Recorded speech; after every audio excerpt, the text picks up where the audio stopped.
Hello friends, welcome to Navkar digital institute. I am C Vatsal Shah. Friends, हमारा India 16 चल रहा था एंड इंडिया 16 का 95% काम खत्म हो गया है। अब वो टॉपिक को खत्म करना है। सबसे पहले मैंने आपको अभी तक जितना भी करवाया वो एक बार आपको रिवाइज करवा दूं। सबसे पहले, what is the name of India 16? It is a property, plant and equipment. What is the meaning of an asset? Asset means any resource which is owned or controlled by an enterprise as a result of a past event from which future economic benefit is expected. What is the meaning of the property, plant and equipment? Property, plant and equipment is any asset which is not held for sale, which is held for consumption in production of goods, rendering of services, rental to others, or for administrative purpose, and the life of the asset is more than one accounting year. Friends, India 16 कहां पे applicable नहीं है? तो biological asset related to agriculture activity other than bearer plant. And what is the meaning of the biological asset? Any living animal और any living plant. आपके pet को applicable के not applicable? Not applicable. Horse race में horse, yes. Circus में animal, yes. Mango tree, yes. Mango, no. Orange tree, yes. Orange, no. And wheat and rice के crop को भी applicable नहीं होगा। India 16 is only applicable to the bearer plant, but it is not applicable to the produce of the bearer plant. Second था non current asset held for sale, तो वहां पे हम इंडेक्स 105 को अप्लाई करते थे। थर्ड था exploration and evaluation of mineral resources, तो वहां पे हम इंडेक्स 106 को अप्लाई करते थे। एंड फोर्थ था that is nothing but investment property, and investment property पर हम इंडेक्स 40 अप्लाई करते थे। याद करवा दो, इन्वेस्टमेंट प्रॉपर्टी का कभी भी रिवोल्यूशन अलाउड नहीं था। उसके बाद हमने सीखा था प्रॉपर्टी, प्लांट एंड इक्विपमेंट का रिकॉग्निशन क्राइटेरिया। आप आपकी बुक में असेट को कब रिकॉर्ड कर सकते हो? जब दो कंडीशन फुलफिल हो जाए। फर्स्ट कंडीशन, एक तो उसका कॉस्ट रिलायबली मेजरेबल होना चाहिए, एंड सेकंड कंडीशन, आपको एक्सपेक्टेड होना चाहिए कि उसमें से कुछ फ्यूचर इकोनॉमिक बेनिफिट मिलने वाला है। ये दोनों के बीच में एंड था, दोनों कंडीशंस अगर फुलफिल हो रहा है तो ही आप आपकी बुक में असेट को रिकॉर्ड कर सकते हो।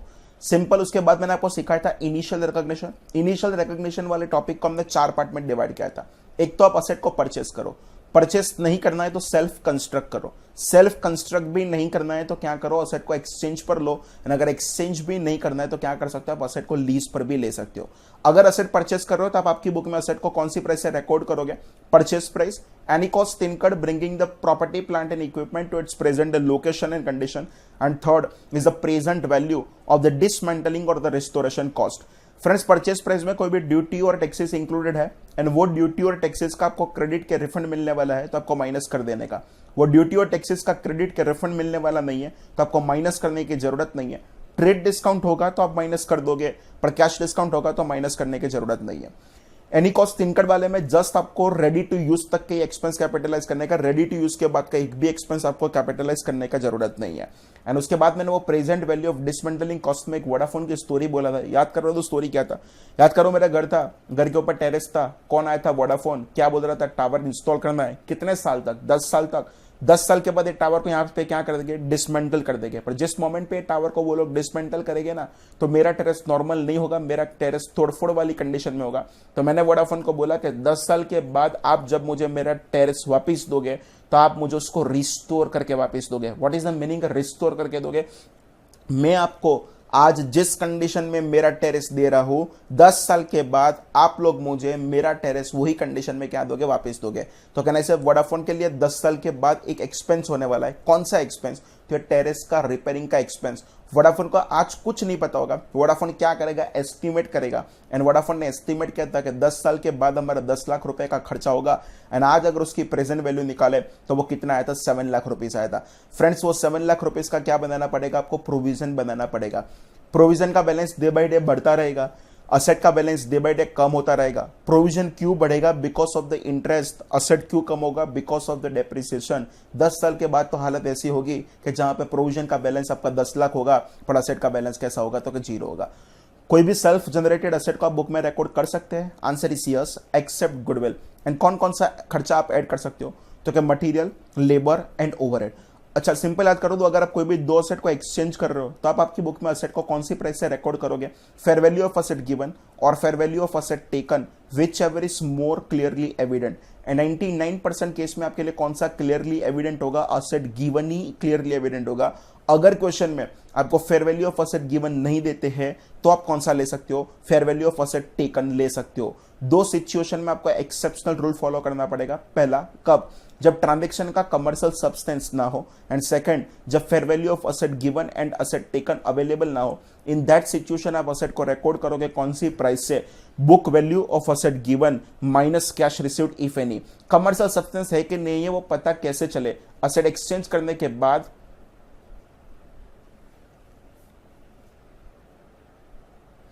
कमर्शियल सब्सटेंस है कि नहीं वो पता कैसे चले, असेट एक्सचेंज करने के बाद अगर आपका एक्सपेक्टेड है कि आपका फ्यूचर कैश फ्लो चेंज होने वाला है तो उसका मतलब ट्रांजैक्शन का कमर्शियल सब्सटेंस है। पर अगर असेट एक्सचेंज होने के बाद अगर आपको एक्सपेक्टेड है कि आपका फ्यूचर कैश फ्लो चेंज होने वाला नहीं है तो उसको बोल देने का कि आपका ट्रांजैक्शन का कमर्शियल सब्सटेंस नहीं है। लीज होगा तो लीज का स्पेसिफिकली हम अकाउंटिंग जो सीखेंगे वो कहां पे सीखने वाले थे, तो वो इंड AS 116 में होगा, उसको यहां पे टच करने की जरूरत नहीं है। उसके बाद असेट के पीछे अगर कोई भी सब्सिक्वेंट एक्सपेंडिचर करो तो वो सब्सिक्वेंट एक्सपेंडिचर वाले टॉपिक को मैंने 3 पार्ट में डिवाइड किया था। नॉर्मल रिपेयर्स एंड मेंटेनेंस का एक्सपेंस करो, मेजर इंस्पेक्शन एंड ओवरहॉल का खर्चा कर रहे हो, या अगर अपने कोई पार्ट को रिप्लेस करवाया। Simple normal repairs and maintenance का एक्सपेंस कर रहे हो then it should be charge to P&L। अगर कोई भी मेजर इंस्पेक्शन एंड ओवरऑल है दैट इज एन मैंडेटरी, आपको करवाना ही पड़ेगा वरना वो असेट को कंटिन्यू नहीं कर पाओगे। तो इन दैट सिचुएशन वो इंस्पेक्शन एंड ओवरऑल का खर्चा भी असेट की कॉस्ट में ऐड कर सकते हो। एंड अगर आप कोई भी पार्ट को रिप्लेस करवा रहे हो तो ओल्ड पार्ट का कैरिंग अमाउंट आपको असेट की वैल्यू में से माइनस करना पड़ेगा, पर न्यू पार्ट का कॉस्ट आपको क्या करना पड़ेगा, ऐड करना पड़ेगा। सब्सिक्वेंट रिकॉग्निशन समझाओ, इनिशियली हर एक असेट को हम कॉस्ट पर ही रिकॉर्ड करते हैं, पर सब्सिक्वेंटली आपके पास 2 चॉइस है। आइदर असेट को कॉस्ट मॉडल पर कंटिन्यू करो, अगर असेट को कॉस्ट मॉडल पर कंटिन्यू नहीं करना है तो असेट का कौन सा मॉडल पर कंटिन्यू करो, रिवैल्यूएशन मॉडल पर कंटिन्यू करो। कॉस्ट मॉडल और revaluation model is a choice, मतलब revaluation is not a mandatory, करना है तो करो, नहीं करोगे तो भी चलेगा। इंड AS 16 बोल रहे हैं जो भी कर रहे हो वो पूरे पूरे क्लास ऑफ द असेट के लिए करना है। मैंने बोला ये क्लास ऑफ द असेट होता क्या है, सिमिलर नेचर वाले एंड सिमिलर यूजेज वाले आप ग्रुप को बोलते हैं, क्या बोलते हैं, class of the asset. Second चीज मैं आपको यहां पे ये भी बोल दूं, अगर रिवैल्यूएशन कर रहे हो तो असेट का जो मैक्सिमम रिवैल्यूएशन होता है वो उसकी रिकवरेबल अमाउंट तक होता है। अगर असेट की फेयर वैल्यू में वॉलेटिलिटी ज्यादा है तो आपको एनुअल रिवैल्यूएशन करना पड़ेगा, वरना एवरी 3 to 5 years पर आप रिवैल्यू करोगे तो चलेगा। क्लियर। फर्स्ट टाइम अपवर्ड करो, आप एंट्री कर दोगे asset account debit to revaluation reserve. Revaluation reserve directly आपको अदर इक्विटी में नहीं दिखाना है, सबसे पहले कहां पे दिखाओगे, OCI में, एंड जिसका रिक्लासिफिकेशन टू P&L पॉसिबल नहीं है। पूरे पूरा डेप्रिसिएशन आप चार्ज कहां पे कर दोगे, P&L में, पर ड्यू टू रिवैल्यूएशन जितना भी एक्सेस डेप्रिसिएशन है वो आप कहां से कहां ट्रांसफर कर सकते हो, रिवैल्यूएशन रिजर्व में से रेवेन्यू रिजर्व में ट्रांसफर कर सकते हो। ये रिवैल्यूएशन रिजर्व में से रेवेन्यू रिजर्व में ट्रांसफर करना it's optional, it's not a mandatory के करना ही पड़ेगा। असेट का जब भी फर्स्ट टाइम आप डाउनवर्ड रिवैल्यूएशन कर रहे हो तब आप एंट्री कर दोगे P&L account debit to asset account, first time upward. उसके बाद जब भी आप डाउनवर्ड करो तो पूरे पूरा लॉस आपको P&L में डेबिट नहीं करने का, सबसे पहले वो लॉस आपको रिवैल्यूएशन रिजर्व के सामने एडजस्ट करना पड़ेगा।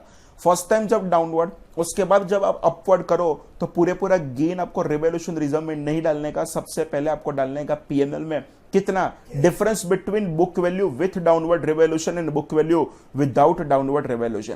क्लियर। एंड जब भी आप रिवैल्यूएशन कर रहे हो ना तो आपको अक्यूमुलेटेड डेप्रिसिएशन के बैलेंस को एडजस्ट करना पड़ेगा, एंड वो अक्यूमुलेटेड डेप्रिसिएशन के बैलेंस को एडजस्ट करने के लिए फ्रेंड्स आपके पास 2 मेथड है। First method gross block and accumulated depreciation के बैलेंस को आप प्रोपोर्शनेट एडजस्टमेंट करो, एंड अगर वैसा नहीं करना है तो अक्यूमुलेटेड डेप्री के बैलेंस को आप क्या कर दो, एलिमिनेट कर दो। क्लियर।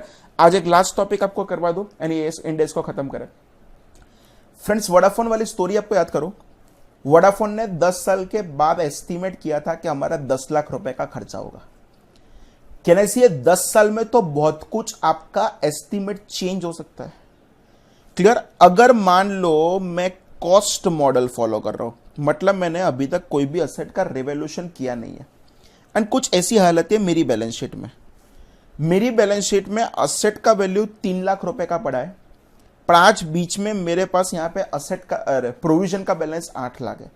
सर ऐसा कि असेट का बैलेंस कम बट प्रोविजन का बैलेंस ज्यादा, हाँ ऐसा हो सकता है। कब हो सकता है, तो सिंपल, क्योंकि असेट पर आप एवरी ईयर डेप्री प्रोवाइड करोगे तो आपका असेट का बैलेंस डे बाय डे कम होता रहेगा। प्रोविजन पर आप एवरी ईयर इंटरेस्ट प्रोवाइड करोगे तो प्रोविजन का बैलेंस डे बाय डे बढ़ता भी रहेगा। तो ऐसा हो सकता है, टेंशन नहीं लेने का। अब मुझे लग रहा है कि मेरा present value of dismantling cost आपका 2 लाख रुपए से बढ़ेगा। सिंपली बता दूं, दुनिया का हर एक प्रोविजन जो होता है ना वो नॉर्मली डेबिट होता है पीएनएल में, एंड इसीलिए आप उसकी एंट्री करते हो PNL account debit to provision account. पर डिसमेंटलिंग कॉस्ट का जो भी प्रोविजन है वो हमारी कॉस्ट ऑफ असेट का पार्ट है, एंड अगर वो हमारी कॉस्ट ऑफ असेट का पार्ट है तो वो प्रोविजन आप पीएनएल में डेबिट नहीं कर सकते। वो प्रोविजन आपको कहां पे डेबिट करना पड़ेगा, असेट की कॉस्ट में डेबिट करना पड़ेगा।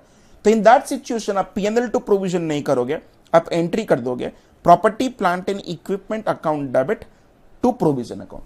क्लियर? एंड अगर मैं यहां पे 2 लाख रुपए में ऐड करूं तो मेरा असेट का बैलेंस 5 लाख हो जाएगा, और यहां पे मैं 2 लाख रुपए ऐड करूं तो मेरा यहां पे बैलेंस कितना हो जाएगा, 10 लाख हो जाएगा, बिकॉज मुझे ऐसा लग रहा था कि मेरा प्रोविजन का बैलेंस बढ़ेगा।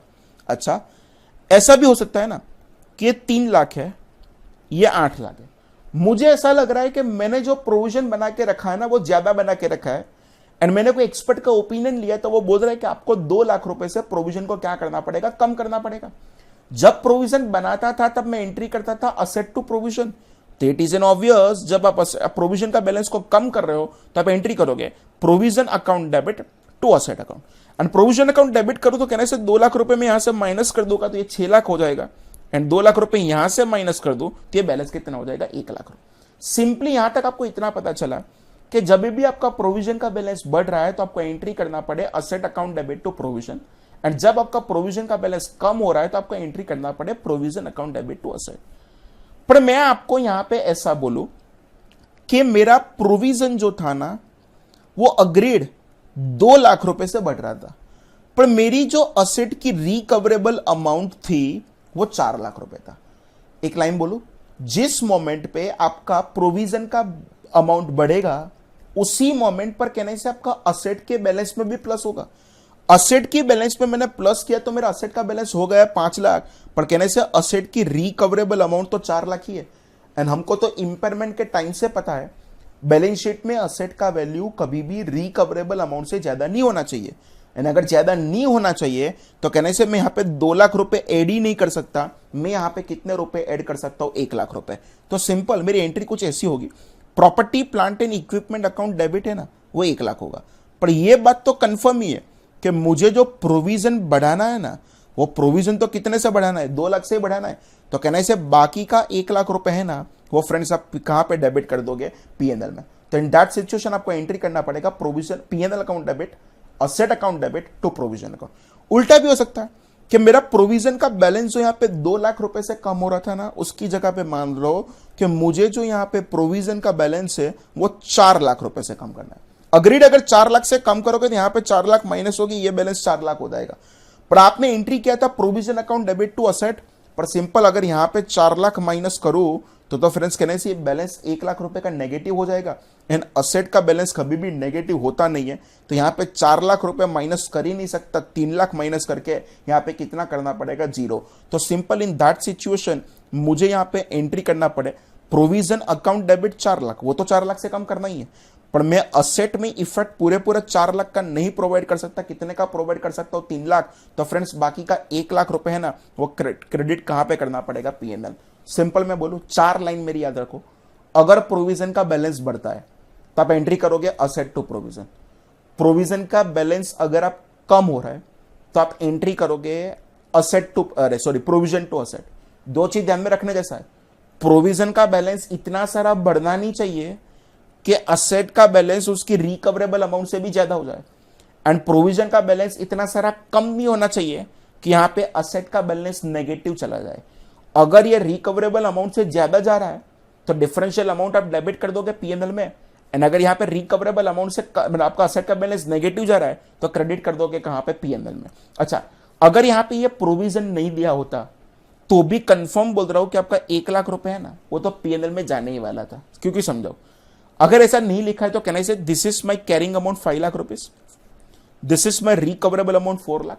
इंडिया 36 बोल रहा है जब भी असेट की कैरिंग अमाउंट उसकी रिकवरेबल अमाउंट से ज्यादा है तो आपको 1 लाख रुपए का क्या प्रोवाइड करना पड़ेगा, इंपेयरमेंट लॉस। तो वो इंपेयरमेंट लॉस आप डेबिट कहां पे कर देते हैं, पीएनएल में। सिंपल, जब भी आपका डिसमेंटलिंग कॉस्ट का प्रोविजन चेंज होता है, अगर आप कॉस्ट मॉडल फॉलो कर रहे हो, प्रोविजन बढ़ता है तो सिंपली आपको उसको एंट्री करना है asset account debit to provision. Provision कम हो रहा है तो आपको एंट्री करना है provision account debit to asset. 2 चीज ध्यान में रखने का, प्रोविजन इतना सारा बढ़ना नहीं चाहिए कि असेट का बैलेंस रिकवरेबल अमाउंट से भी ज्यादा हो जाए, एंड प्रोविजन इतना सारा कम नहीं होना चाहिए कि असेट का बैलेंस नेगेटिव चला जाए। एंड अगर ऐसा कुछ भी होता है तो डिफरेंशियल अमाउंट ऑफ ट्रांसफर कहां पे कर दोगे? पीएनएल में। क्लियर? तो सिंपल फ्रेंड्स, आप टाइटल लगाओ, change in dismantling cost, change in dismantling cost, and this is our main heading, and उसमें first heading लगाना, that is nothing but if asset is measured at cost model,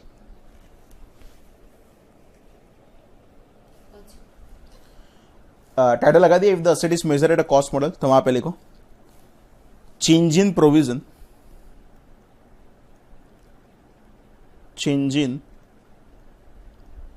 amount of provision should be added और deducted from carrying amount of property, plant and equipment. Clear? Next लिखना, the increased amount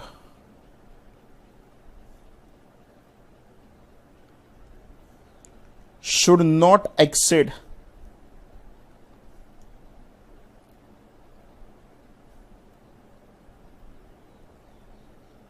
carrying amount of the asset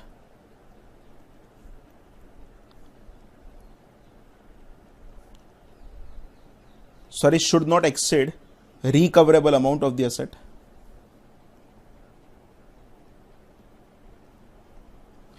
if increase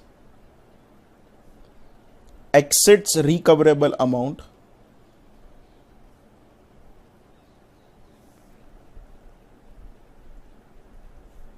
then excess amount is charged to P&L.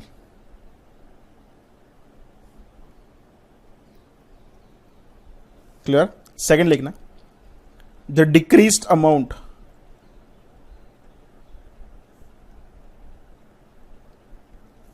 should not exceed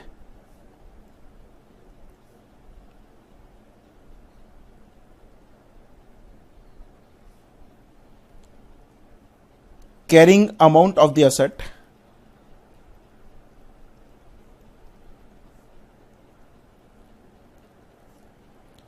if decrease exceeds carrying amount,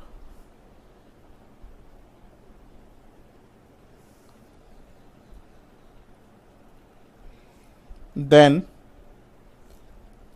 excess amount is credited to P&L. Perfect 4 line याद करवा दो। अगर आपका provision का balance बढ़ रहा है तो asset account debit to provision, provision का बैलेंस कम हो रहा है तो provision account debit to asset account. दो चीज ध्यान में रखने का, प्रोविजन इतना सारा बढ़ना नहीं चाहिए कि असेट का बैलेंस उसका रिकवरेबल अमाउंट से भी ज्यादा हो जाए, प्रोविजन इतना सारा कम नहीं होना चाहिए कि असेट का बैलेंस नेगेटिव चला जाए। क्लियर? तो उसको बेस लेके हम हमारी बुक का एक क्वेश्चन करें। फ्रेंड्स टाइटल लगा दो, that is nothing but question number 6, and first of all I am reading question number 6. Balance sheet of U Limited shows the following balances: plant and machinery account rupees 2 lakh debit, provision for dismantling cost rupees 3 lakh credit. U Limited follows cost model. Underline कर देना, U Limited follows cost model for recognizing property, plant and equipment. Pass necessary journal entries in the following cases. First, U Limited estimated that additional rupees 50,000 will be incurred for dismantling cost. Recoverable amount of the asset on the that date is rupees 3,50,000. समझा दो क्या है friends. हम question number 6 में भी सबसे पहले question number 1 का सॉल्यूशन बना रहे हैं। एक छोटी सी बैलेंस शीट बनाओ,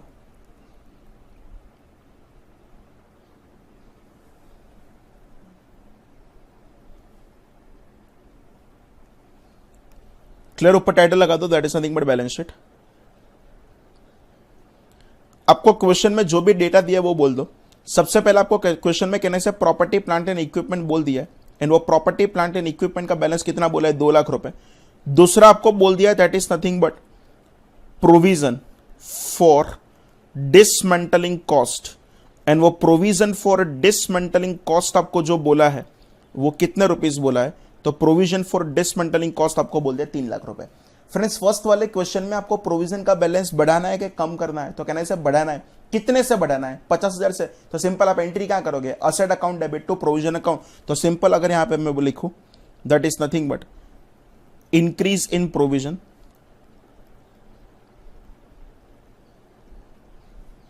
इंक्रीज इन प्रोविजन कितने रुपए से बढ़ाना है, 50,000। तो अगर इस साइड का टोटल करें तो वो कितना आ जाएगा, 2,50,000। एंड सामने अगर मैं यहां पे ऐड करूं प्लस करके इंक्रीज इन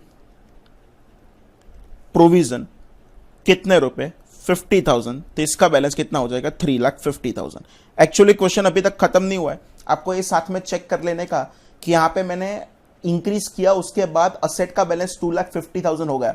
पर क्वेश्चन में चेक करो आपको रिकवरेबल अमाउंट कितना दिया है, तो क्वेश्चन में आपको जो रिकवरेबल अमाउंट दिया है वो कहने से आपको 3,50,000 दिया था, एंड अगर वो 350 दिया है तो कोई टेंशन नहीं है। मजा कब आता, अगर ये 250 वाला बैलेंस थोड़ा रिकवरेबल अमाउंट से ज्यादा होता। यहां पे कोई टेंशन नहीं है, प्रेम से एंट्री कर दो, property plant and equipment account debit कितने रुपए, 50,000, एंड आप क्रेडिट कर दोगे टू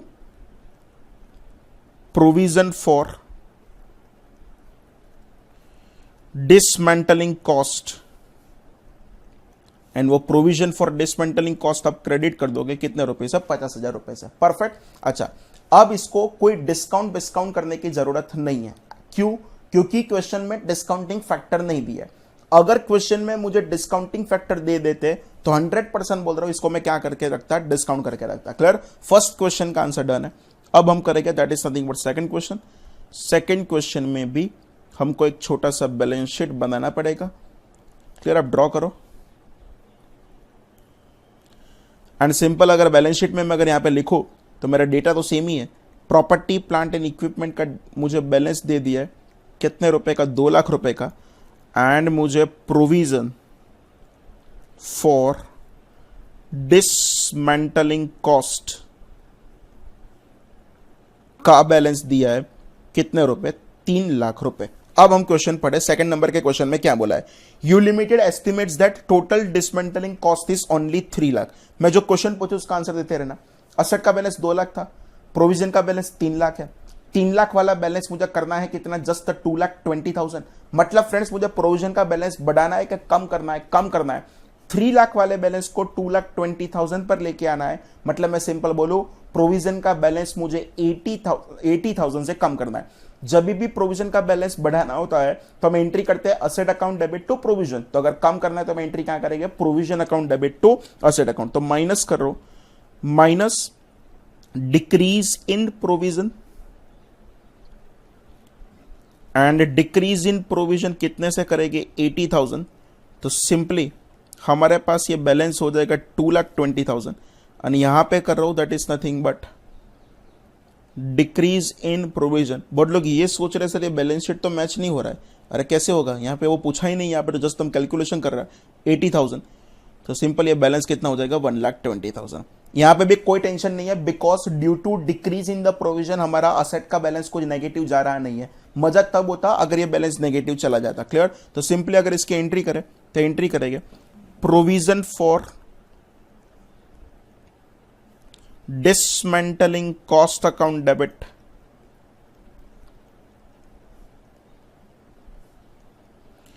कितना, 80,000, एंड हम क्रेडिट कर देंगे to property plant and equipment account, and वो कितने से क्रेडिट कर देंगे, 80,000। परफेक्ट, क्वेश्चन नंबर 2 हमारा डन है। अब हम कर रहे हैं that is nothing but question number 3। मैं टाइटल लगा दूं बैलेंस शीट,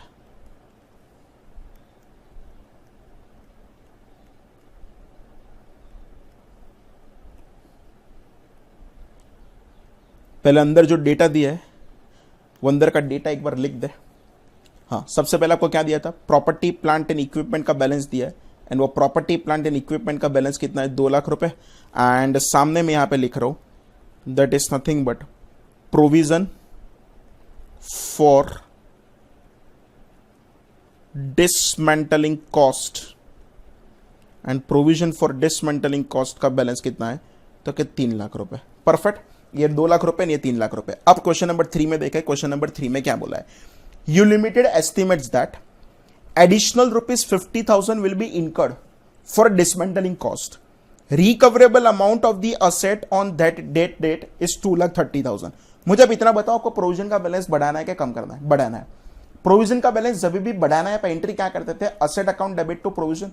तो अगर यहां पे भी मैं asset account debit to provision करूं, तो असेट अकाउंट जब डेबिट करूंगा 50,000 रुपए से, तो 2 लाख रुपए कहने से 2 लाख रुपए में 50 ऐड करूंगा, तो असेट का बैलेंस हो जाएगा कितना, 2,30,000 के 250 पर कहने से उसका रिकवरेबल अमाउंट जस्ट 230 था। तो सिंपल, वो कभी भी बैलेंस आपका रिकवरेबल अमाउंट से तो ज्यादा होना नहीं चाहिए। तो यहां पे मैं 50 ऐड ही नहीं कर सकता, यहां पे मैं मैक्सिमम कितना ऐड कर सकता हूं, 30,000। तो प्लस कर रहा हूं मैं इंक्रीज इन प्रोविजन,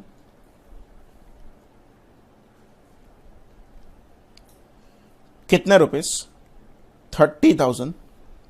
तो टोटल 2,30,000। एंड यहां पे मैं कर रहा हूं इंक्रीज इन प्रोविजन। यहां पे मैं 30,000 नहीं करूंगा फ्रेंड्स, यहां पे मैं कितना करूंगा, 50,000। तो सिंपली इसका बैलेंस कितना हो जाएगा, 3,50,000। पर कहने से बाकी के 20,000 रुपए लाना पड़ेगा। एंड वो 20,000 रुपए आप फ्रेंड्स कहां से लाओगे, पीएनएल में। तो आप एंट्री करोगे property plant and equipment account debit कितना, 30,000। Profit and loss account debit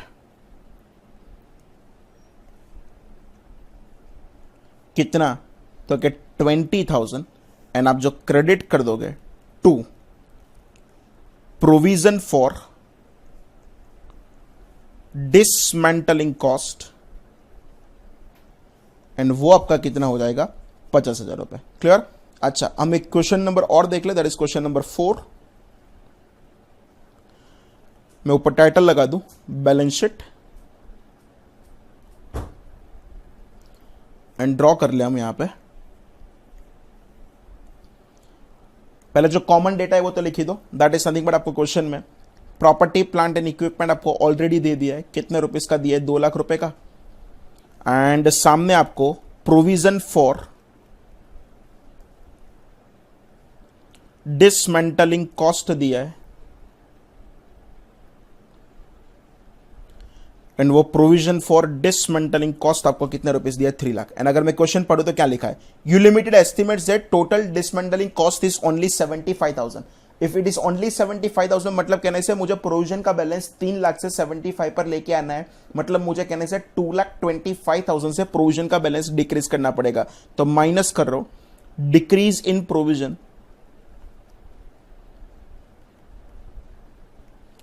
कितना, 2,25,000। तो सिंपल यहां पे आपका बैलेंस कितना आ जाएगा, 75,000। पर कहने से मैं अगर असेट में से 225 माइनस करने के लिए जाऊंगा तो असेट का बैलेंस नेगेटिव चला जाएगा। तो सिंपल मैं यहां से मैक्सिमम माइनस कितना कर सकता हूं, डिक्रीज इन प्रोविजन। मैं यहां पे मैक्सिमम माइनस जस्ट 2 लाख ही कर सकता हूं, और इसका बैलेंस क्या हो जाएगा, नेगेटिव। तो अगर मैं एंट्री करूं उसकी, तो एंट्री होगा provision for dismantling cost account debit, कितने रुपए, 2,25,000। क्रेडिट करोगे to property plant and equipment account, कितने रुपए, तो क्या 2 lakh. To profit and loss account, कितने रुपए, 25,000। सिंपली टॉपिक खत्म करो, उसके पहले 4 लाइन याद रखो। प्रोविजन का बैलेंस बढ़ रहा है तो asset account debit to provision, provision का बैलेंस कम हो रहा है, provision account debit to asset. 2 चीज ध्यान में रखने का, प्रोविजन इतना सारा बढ़ना नहीं चाहिए कि असेट का बैलेंस आपका रिकवरेबल अमाउंट से भी ज्यादा ना हो जाए, एंड प्रोविजन का बैलेंस इतना सारा कम नहीं होना चाहिए कि असेट का बैलेंस नेगेटिव चला जाए। क्लियर। फ्रेंड्स अब नेक्स्ट टाइटल लगा दो। आपने ऑलरेडी एक टाइटल लगा के रखा है, चेंज इन डिसमेंटलिंग कॉस्ट। ये पहले लिखवा देता हूं, बाद में समझाऊंगा। चेंज इन डिसमेंटलिंग कॉस्ट, ये टाइटल आपने ऑलरेडी लगा के रखा था, एंड सेकेंड वहां पे लिखना पॉइंट नंबर बी करके, if asset is measured eight revolution model.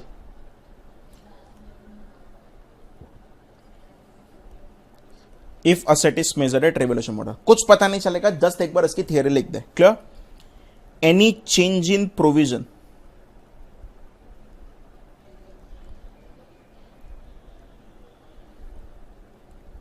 should be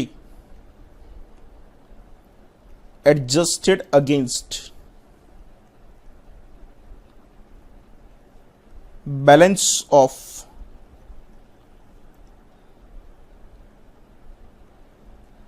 revaluation reserve. If the balance of revaluation reserve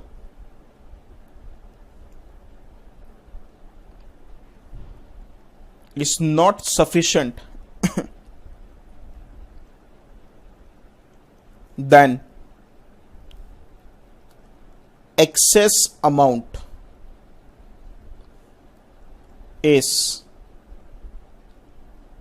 debited to P&L. Third, the balance of revaluation reserve should not exceed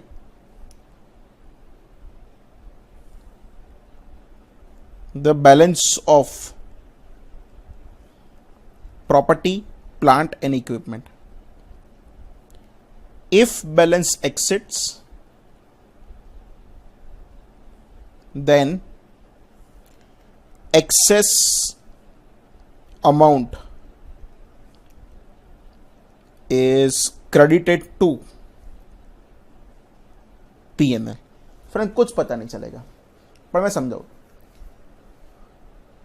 जब भी provision बढ़ता है ना, तो हम entry करते हैं asset account debit to provision account. Revaluation model में तो कैनाई से हमारा असेट का रिवैल्यूएशन उसकी रिकवरेबल अमाउंट तक कर ही दिया होगा। अब मैं फिर से असेट टू प्रोविजन करूं तो कैनाई से असेट में प्लस करूंगा। जिस मोमेंट पे मैंने असेट में प्लस किया तो कैनाई से मेरा असेट का बैलेंस ऑटोमेटिकली उसकी रिकवरेबल अमाउंट से ज्यादा हो जाएगा। एंड असेट का बैलेंस तो कभी भी रिकवरेबल अमाउंट से ज्यादा होना ही नहीं चाहिए।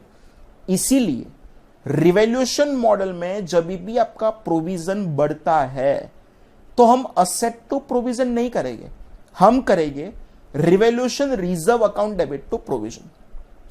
प्रोविजन का बैलेंस अगर कम हो रहा है तो हम एंट्री करेंगे provision account debit to revaluation reserve. Provision बहुत कुछ बढ़ता है, रिवैल्यूएशन रिजर्व में अगर अमाउंट सफिशिएंट नहीं है तो वो अमाउंट आप लेके आओगे पीएनएल में से। एंड प्रोविजन इतना सारा भी कम नहीं होना चाहिए कि रिवैल्यूएशन रिजर्व का बैलेंस आपका असेट के बैलेंस से भी ज्यादा हो जाए। ये 4 लाइन बोला, एक भी पता नहीं चलेगा जब तक सब नहीं करोगे तब तक। रिपीट कर रहा हूं, फिर से रिपीट करो, समझाने का ट्राई कर रहा हूं। जब भी आपका रिवैल्यूएशन मॉडल में प्रोविजन का बैलेंस बढ़ता है तो आपको एंट्री करना पड़ेगा revaluation reserve account debit to provision. Provision का बैलेंस कम हो रहा है तो आप एंट्री करोगे provision account debit to revaluation reserve. Provision बहुत कुछ बढ़ता है, आपके पास अमाउंट सफिशिएंट नहीं है तो कहां से लेके आओगे पीएनएल में से। एंड प्रोविजन इतना सारा कम नहीं होना चाहिए कि आपका रिवैल्यूएशन रिजर्व का बैलेंस असेट के बैलेंस से भी ज्यादा ना हो जाए। वो सब कुछ आप question number 7 and question number 8 करोगे तो ही पता चले। मैं यहां पे टाइटल लगा रहा हूं क्वेश्चन नंबर 7, क्वेश्चन नंबर 7 में भी यहां पे टाइटल लगा रहा हूं फर्स्ट, एंड यहां पे मैं लिख रहा हूं ये हमारे लिए बैलेंस शीट है। एंड एक चीज हम यहां पे बैलेंस शीट ड्रॉ कर लें।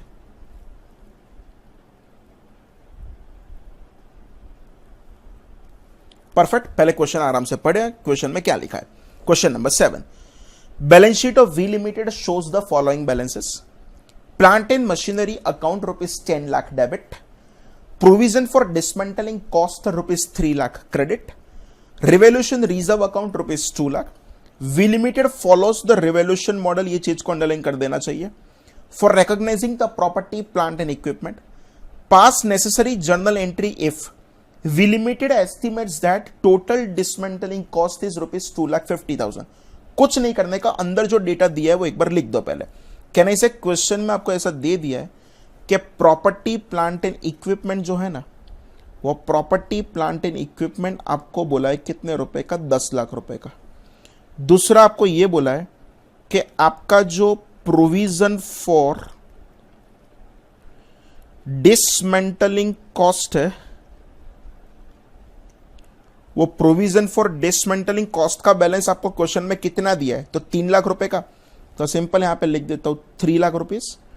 एंड दूसरा आपको दिया है दैट इज नथिंग बट आपको ओसीआई में एक रिवोल्यूशन रिजर्व का बैलेंस दिया होगा, एंड वो रिवोल्यूशन रिजर्व का बैलेंस आपको कितना रुपीस दिया है, तो कि 2 लाख रुपए दिया है।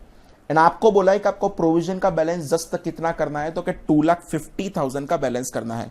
मुझे इतना समझाओ, रिवोल्यूशन मॉडल में जब भी आपका प्रोविजन का बैलेंस बढ़ता था ना, हम कभी भी असेट टू प्रोविजन नहीं करते थे, हम ऑलवेज एंट्री क्या करते थे, revolution reserve account debit to provision. क्योंकि मैंने लॉजिक समझाया था, अगर आप असेट टू प्रोविजन करने के लिए जाओगे तो असेट का बैलेंस उसके रिकवरेबल अमाउंट से ज्यादा हो जाएगा। पर यहां पे तो कहने से 3 लाख वाले प्रोविजन को 2,50,000 पर लेके आना है। मतलब मुझे प्रोविजन का बैलेंस बढ़ाना है कि कम करना है, तो क्या कम करना है।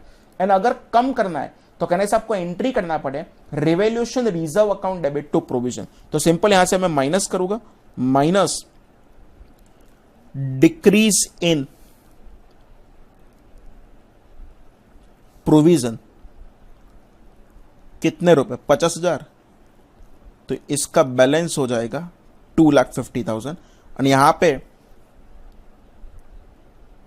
सॉरी उल्टा लिखा मैंने, provision account debit to revolution reserve था,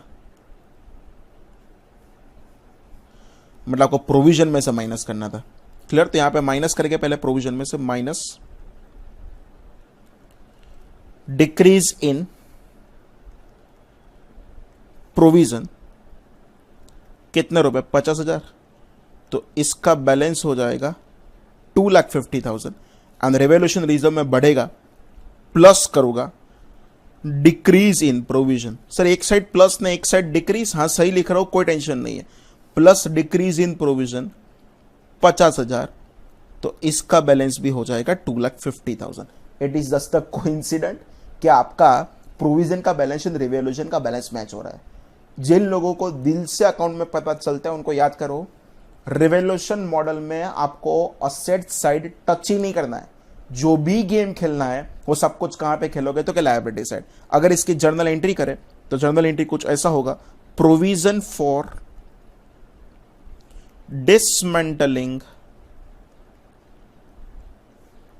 कॉस्ट अकाउंट डेबिट 50,000 रुपए टू रिवोल्यूशन रिजर्व ओसीआई कितने रुपए, 50,000 रुपए। स्टोरी खत्म हो गई। अभी भी बोल रहा हूं इस क्वेश्चन में क्यों मैं डिस्काउंटिंग नहीं कर रहा हूं, बिकॉज क्वेश्चन में मेरे पास डिस्काउंटिंग फैक्टर का डेटा अवेलेबल नहीं है। परफेक्ट। चलो हम इसका अगर सेकंड क्वेश्चन करें, मैं पहले टाइटल तो लगा ही दूं, बैलेंस शीट, एंड उसको ड्रॉ करें।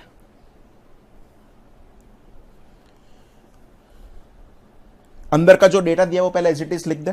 सबसे पहले कहना इसे फ्रेंड्स आपको प्रॉपर्टी प्लांट एंड इक्विपमेंट दे दिया था, एंड वो प्रॉपर्टी प्लांट एंड इक्विपमेंट का बैलेंस कितना था, तो 10 लाख था।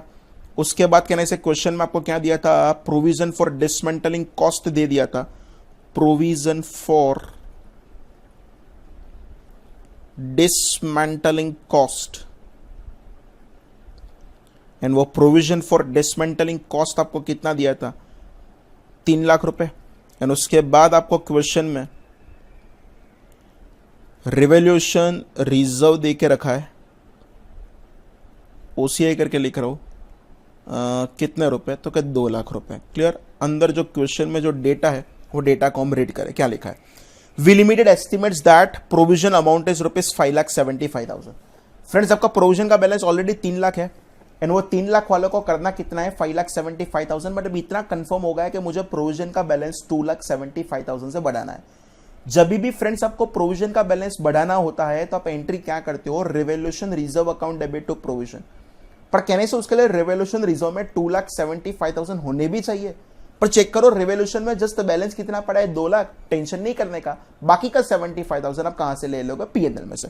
तो सबसे पहले ये रिवोल्यूशन रिजर्व में से मैं माइनस कर रहा हूं, इंक्रीज इन प्रोविजन मुझे चाहिए था तो 275, बट पड़ा है 2 लाख, टेंशन नहीं है, 2 लाख तो ले लो।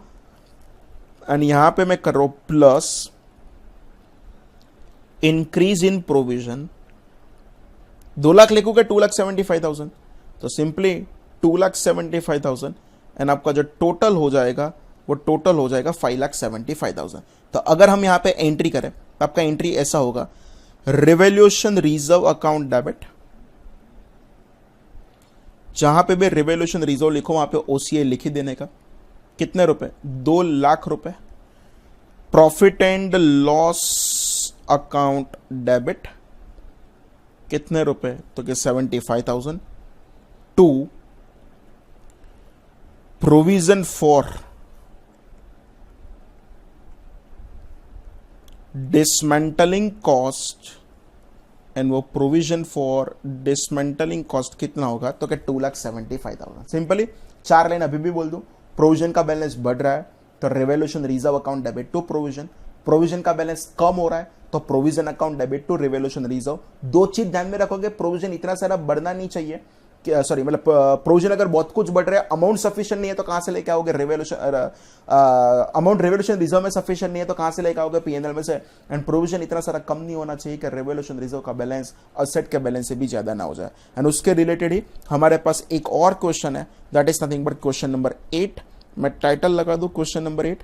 अच्छा, बैलेंस शीट तो बनाना ही पड़ेगा तो एक और टाइटल लगा दे, that is nothing but balance sheet, and उसको हम ड्रॉ करें। क्लियर? उसके बाद आप क्वेश्चन को पढ़ रहे हैं। चलो फ्रेंड्स, क्वेश्चन पढ़ो, question number 8। V limited has a book value of asset on 1st April 2016 is ₹10 lakh. On that date, V Limited is decided for upward revaluation by 20%. V Limited follows a policy that difference between the depreciation based on the revalued carrying amount and the depreciation based on the original cost transferred to revenue reserve from the revaluation reserve. Perfect है. V Limited follows a straight line method for depreciation and the remaining useful life of the asset is 10 years on 1st April 2016. On 1st April 2019, books of accounts of V Limited shows the balance of provision for dismantling cost is ₹8,50,000. On 1st April 2019, V Limited estimates that total dismantling cost will be ₹1 lakh. Pass necessary journal entry for the change in estimate. Friends, बहुत simple question है, मैं जो बोलूं उसका आराम से answer देते रहना। सबसे पहले हम बात करें प्रॉपर्टी प्लांट एंड इक्विपमेंट का, मुझे जो बैलेंस दिया है वो 1/4/16 को कितने रुपीस का था, तो क्या 10 लाख रुपीस का था। उस दिन आप असेट का अपवर्ड रिवैल्यूएशन कर रहे हो, तो मैं प्लस कर रहा हूं अपवर्ड रिवैल्यूएशन का। एंड अपवर्ड रिवैल्यूएशन फ्रेंड्स आपने कितने रुपीस से किया, तो कहने से आपने 2 लाख रुपए से किया। तो अगर आप टोटल चेक करोगे तो आपका असेट का बैलेंस कितना हो जाएगा, 12 लाख। एंड यहां पे एक रिवैल्यूएशन रिजर्व ओपन हो जाएगा, ओसीआई लिखी देने का, कितने रुपए से ओपन हो जाएगा, तो वो फ्रेंड्स 2 लाख रुपए से ओपन हो जाएगा। सब कुछ सेल चल रहा था 3 साल तक, मतलब अगर मैं 3 साल तक का सबसे पहले तो मैं यहां पे माइनस करूं, माइनस अक्यूमुलेटेड डेप्रिसिएशन, तो कितना होगा, 12 लाख की असेट थी, उसकी लाइफ कहने से 10 साल थी, मतलब पर एनम 1,20,000। 3 साल तक का फ्रेंड्स कहने से आपका 3,60,000 का अक्यूमुलेटेड डेप्री होगा। तो अगर हम यहां पे चेक करें तो 1 अप्रैल 19 को इस असेट का बैलेंस हमारे वहां पे कितना होने वाला है, तो कि 8,40,000 होने वाला है। ये 2 लाख वाला revolution reserve as it is रहेगा कि कम होगा, तो कहने से कम होगा। तो माइनस अगर मैं करूं ट्रांसफर टू रेवेन्यू रिजर्व, ये 2 लाख वाले बैलेंस को कहने से एवरी ईयर 20,000 करोगे, 3 साल तक आप 60,000 करोगे, तो कहने से फ्रेंड्स आपको यहाँ पे बैलेंस कितना हो जाएगा, 1,40,000 हो जाएगा। यानी ये 1,40,000 का जो बैलेंस आया वो 1 अप्रैल 19 का आया। नेक्स्ट अगर यहाँ पे मैं चेक करूं दैट इज समथिंग बट हमारे पास प्रोविजन फॉर डिसमेंटलिंग कॉस्ट का बैलेंस ऑलरेडी दे दिया है एंड वो कितना दिया है, तो कहना इसे 8,50,000 दिया है। अभी तक मैंने कुछ नहीं किया, मैंने 1/4/16 वाली बैलेंस शीट को 1 अप्रैल 19 में कन्वर्ट किया। ये 8,50,000 वाले प्रोविजन को मुझे 1,00,000 रुपए पर लेके आना है। मतलब फ्रेंड्स प्रोविजन का बैलेंस मुझे बढ़ाना है कि कम करना है, तो क्या कम करना है, कितने से कम करना है, 7.5 लाख रुपए से कम कर रहा है। अभी तो बहुत लोग वही देख रहा है कि क्वेश्चन में लिखा कहां पे है कि मैं कॉस्ट मॉडल फॉलो कर रहा हूं कि रिवैल्यूएशन। फ्रेंड्स एक क्वेश्चन में इतना सारा काम किया, वहां से पता चलना चाहिए कि आप क्वेश्चन में कौन सा मॉडल फॉलो कर रहे हो, तो आप रिवैल्यूएशन मॉडल फॉलो कर रहे हो। एंड रिवैल्यूएशन मॉडल में जब प्रोविजन बढ़ाना होता है तो हम एंट्री करते हैं कौन सी, revaluation reserve account debit to provision. तो अगर कम करना है तो आप एंट्री क्या करोगे, provision account debit to revaluation reserve. Friends provision account debit करो तो कहने से यहां से मैं माइनस करूंगा डिक्रीज इन प्रोविजन एंड वो डिक्रीज इन प्रोविजन कितना हो जाएगा, 7,50,000। तो सिंपली आपको जो चाहिए था वो 1,00,000 का बैलेंस मिल गया। अब थोड़ा लॉजिक सोचना, अगर कहने से मैं रिवैल्यूएशन रिजर्व क्रेडिट करूं, कितने से क्रेडिट करूं, यहां पे 7,50,000 से क्रेडिट करूं, तो फ्रेंड्स कहने से ये बैलेंस मेरा जो होगा वो 8,90,000 हो जाएगा। ये 890 को अगर इसके साथ कंपेयर करो तो वो कहने से आपका रिवैल्यूएशन का बैलेंस असेट के बैलेंस से ज्यादा हो गया। वैसा कभी भी होना नहीं चाहिए। अगर वैसा कभी भी होना नहीं चाहिए तो सिंपली आप इसको मैक्सिमम कितना रख सकते हो, आप इसको मैक्सिमम 840 रख सकते हो। तो प्लस में यहां पे कर सकता हूं कितना, प्लस डिक्रीज इन प्रोविजन। आप कितना कर सकते हो, 7 लाख। एंड अगर ये 7 लाख करोगे तो बैलेंस कितना होगा, 840। तो बाकी का 50 क्रेडिट कहां पे करना पड़ेगा, पीएनएल में। तो उसके लिए एंट्री कर दोगे provision for dismantling cost account debit कितना, 7,50,000। उसमें से मैं रिवैल्यूएशन रिजर्व में जस्ट ऐड कर सकता हूं कितने, 7 लाख रुपए। एंड बाकी का मुझे क्रेडिट कहां पे करना पड़ेगा, पीएनएल में। एंड वो पीएनएल में कितना लेके जाऊंगा, 50,000। क्लियर। टॉपिक को एंड करूं फ्रेंड्स, सिंपल। अभी एक बार बोल दो मेरे साथ, 8 सेंटेंस बोल दो। कॉस्ट मॉडल में अगर आपका प्रोविजन बढ़ रहा है तो आप एंट्री करोगे asset account debit to provision account.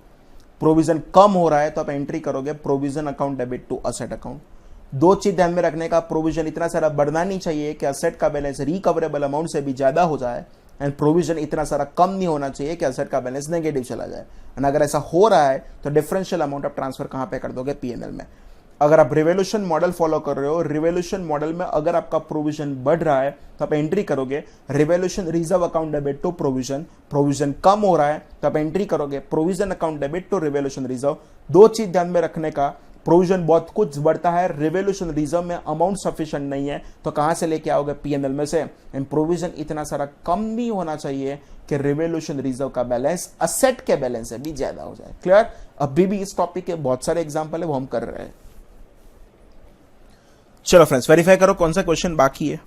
9, 10, 11, 12, 13, 14, 15 ये सब कुछ हमारा हो गया है। 16 डन है, 17 ऑल्सो डन, 18 डन, कुछ तो बाकी होगा यार। 19 done, 20 also done, 21, 22, 23 also done. Okay, 24 and 25 is pending, right? So let us see question number 24.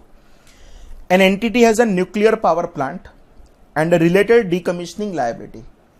The nuclear power plant started operating on 1st April 2011.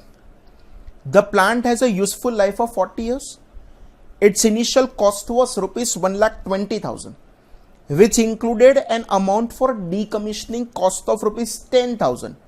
which represented rupees 70,400 in estimated cash flows payable in 40 years, discounted at a risk adjusted rate of 5%.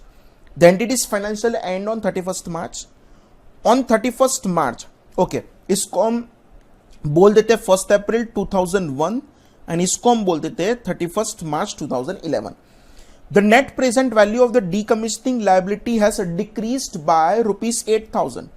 The discount rate has not yet changed. How the entity will account for the above changes in the decommissioning liability in the year 2011 if it adopts underlying करना cost model.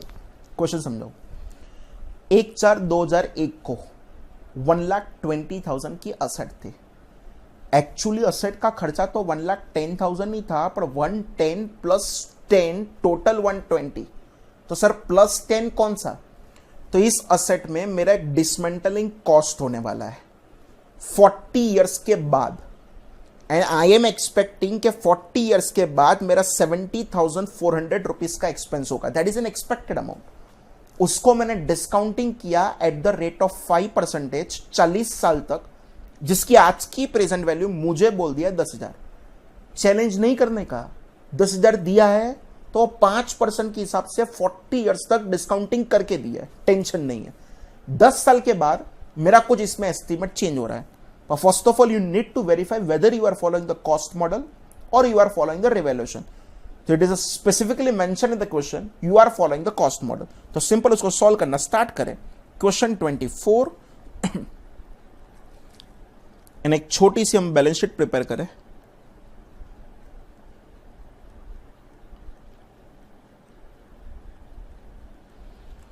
तो कैसे होगा?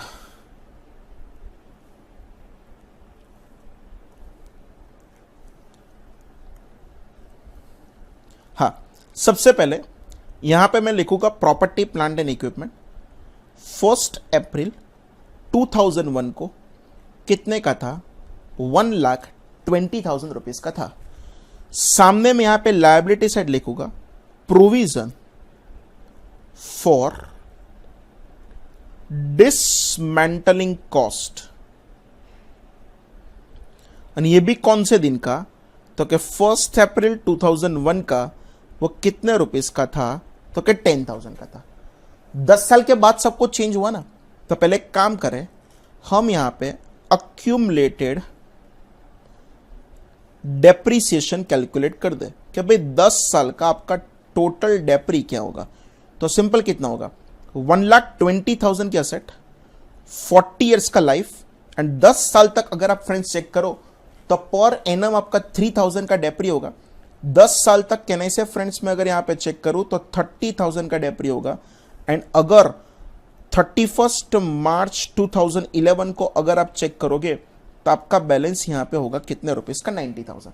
मुझे इतना बताओ, provision का balance वो 10,000 का 10,000 रहेगा कि उसमें भी बढ़ा होगा? बढ़ा होगा ना. कौन सा होगा पता है आपको? वहां पे एवरी ईयर आपने क्यूमुलेटिव इंटरेस्ट ऐड किया होगा.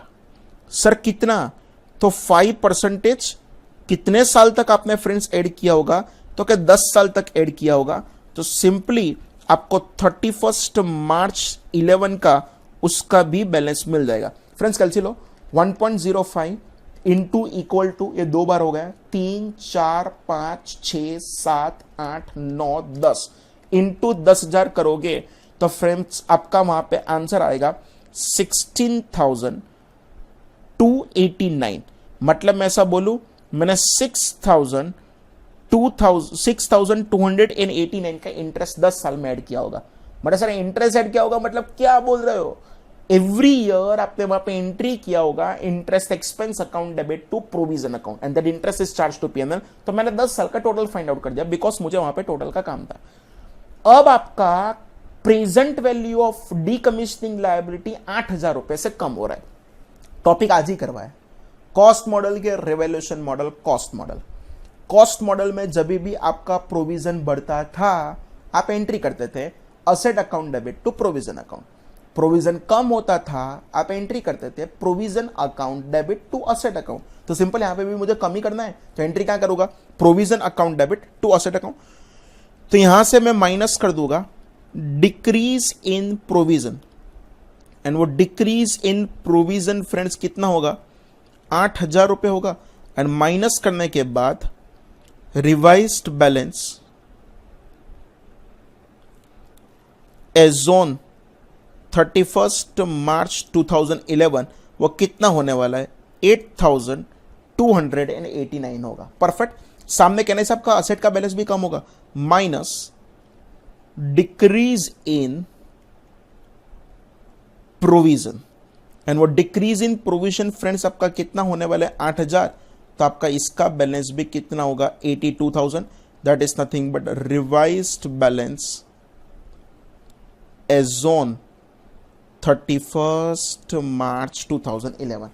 एंड अगर इसकी कोई आपको एंट्री पूछे तो फ्रेंड्स आप जो एंट्री करके आओगे वो एंट्री क्या करोगे, प्रोविजन फॉर, अच्छा ये एंट्री कौन से दिन पर किया होगा आपने, 31 मार्च 2011 को, provision for dismantling cost account debit. Sir आपने डिस्काउंटिंग क्यों नहीं किया 8,000 को, अरे दोस्त वो मुझे प्रेजेंट वैल्यू ही दिया था। Provision for dismantling cost account debit 8,002 अब क्रेडिट करके आओगे property plant and equipment account, and वो कितना करके आओगा, 8,000। अच्छा कोई आपको क्वेश्चन में ये पूछे कि what is your future depreciation per annum, तो फ्रेंड्स अब आप क्या करोगे पता है, ये जो आपका 82,000 आया ना, 40 साल में से 10 साल तो खत्म हो गए, ये 82,000 को 30 ईयर्स में डेप्रिशिएट करने का, एंड अगर 30 ईयर्स में डेप्रिशिएट करोगे तो एवरी ईयर 2,733.33 रुपीज का आपको क्या करना पड़ेगा, डेप्री करना पड़ेगा। बहुत सिंपल क्वेश्चन था, आपका कॉस्ट मॉडल के साथ रिलेटेड था, इसीलिए इजी था। मजा क्वेश्चन 25 में है, बहुत लंबा क्वेश्चन है, हिम्मत रखना। क्वेश्चन 25 अगर आपने सॉल्व कर दिया, गारंटी बोल रहा हूं, दुनिया का कोई भी डिसमेंटलिंग कॉस्ट वाला क्वेश्चन को चेक कर पाओगे। मैं पढ़ रहा हूं। An entity has a nuclear power plant and a related decommissioning liability. Sir सुनने में तो ऊपर जैसा ही लग रहा है, अरे अलग है। The nuclear power plant started operating on 1st April 2001. The plant has a useful life of 40 years. The initial cost was rupees 1,20,000. This included an amount for decommissioning cost of rupees 10,000, which represented rupees 70,400 in estimated cash flows payable in 40 years, discounted at a risk adjusted rate of 5%. The entity's financial year ends on 31st March. Assume that a market based discounted cash flow valuation of rupees 1,15,000 is obtained on 31st March 2004. एक एक word पर focus करना, ये 1st अप्रैल 2011 है, ये 31st मार्च 2004 है। अच्छा ये अंडरलाइन करने जैसा है। This valuation is after deduction in allowance of rupees 11,600 for decommissioning cost, मतलब डीकमिशनिंग कॉस्ट के प्रोविजन को माइनस करने के बाद है, which represents no change to the original estimate after unwinding of 3 years discount. मतलब इन लोगों ने कंफर्म बोल दिया है 3 साल के बाद आप जब चेक करोगे तो आपका प्रोविजन का बैलेंस 11,600 निकलेगा, हम वेरीफाई कर लेंगे। ऑन 31st मार्च 2005 ये कुछ दूसरा आया। The entity estimates that as a result of technological advances the present value of the decommissioning liability is decreased by rupees 5,000. The entity decides that full valuation of the asset is needed at 31st March 2005 in order to ensure that carrying amount does not differ materially from the fair value. The asset is now valued at rupees 1,07,000, which is net of an allowance for the reduced decommissioning obligation. ठीक है, how the entity will account for the above changes in the decommissioning liability if it adopts revaluation model. Friends यहाँ पे कौन सा model है, cost model का revaluation, तो क्या रिवैल्यूएशन शांति से अंदर एक एक चीज जो लिखा है उसकी इफेक्ट अगर हम देना चालू करें तो इस क्वेश्चन को सॉल्व कर पाते हैं। क्लियर। सबसे पहले आप टाइटल लगा दो, that is nothing but balance sheet. Balance sheet थोड़ा बड़ा बनाना पड़ेगा,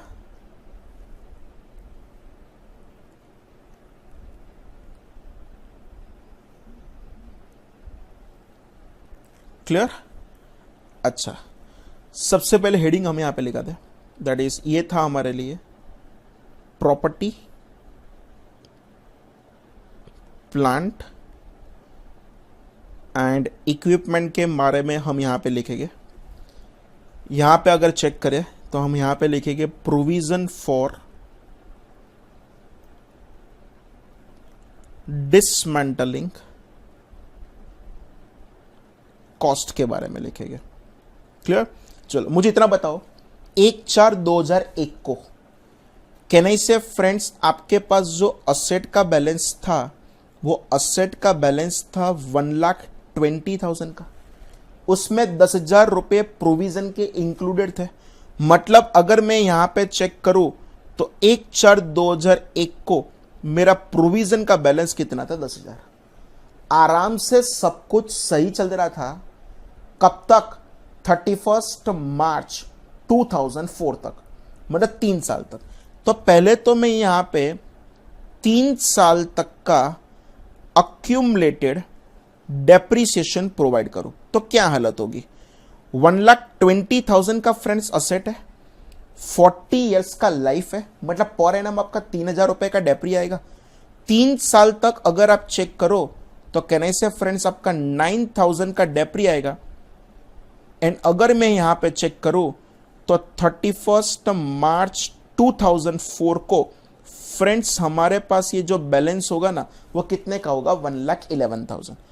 31 मार्च 2004 को कहने से मेरा प्रोविजन का बैलेंस भी 10,000 वाला 10,000 नहीं रहा होगा, उसमें भी प्लस हुआ होगा ना इंटरेस्ट। तो कहने से अगर हम यहां पे ऐड करें प्लस क्यूमुलेटिव इंटरेस्ट, अच्छा क्यूमुलेटिव इंटरेस्ट आप जो करोगे वो 10% के हिसाब से 3 साल का फ्रेंड्स आपको इंटरेस्ट करना है, तो उसका भी बैलेंस आपको 31 मार्च 2004 को मिल जाएगा।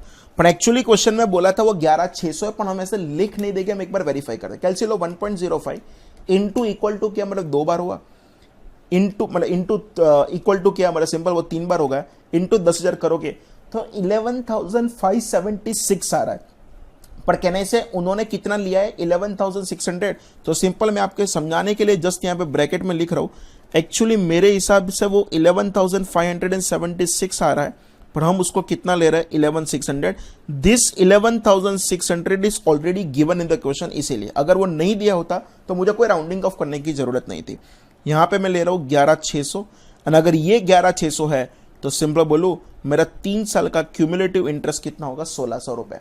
एंड इसके लिए मैंने एवरी ईयर एंट्री किया होगा interest expense account debit to provision and that interest expense is charge to PNL. 31 March 2004 तक आप मेरे साथ है तो मैं आगे जाने की हिम्मत करूं। पर इस दिन हमने अगर उसका वैल्यूएशन करवाया तो मुझे क्वेश्चन में बोला है assume that market based discounted cash flow valuation of ₹1,15,000 is obtained on 31st March 2004. This valuation is after deduction of an allowance of 11,600 for decommissioning cost. मतलब ये क्या बोल रहा है? हमने जो वैल्यूएशन करवाया ना वो 1,15,000 है, पर वो 11,600 ये वाले 11,600 की लायबिलिटी को माइनस करने के बाद है।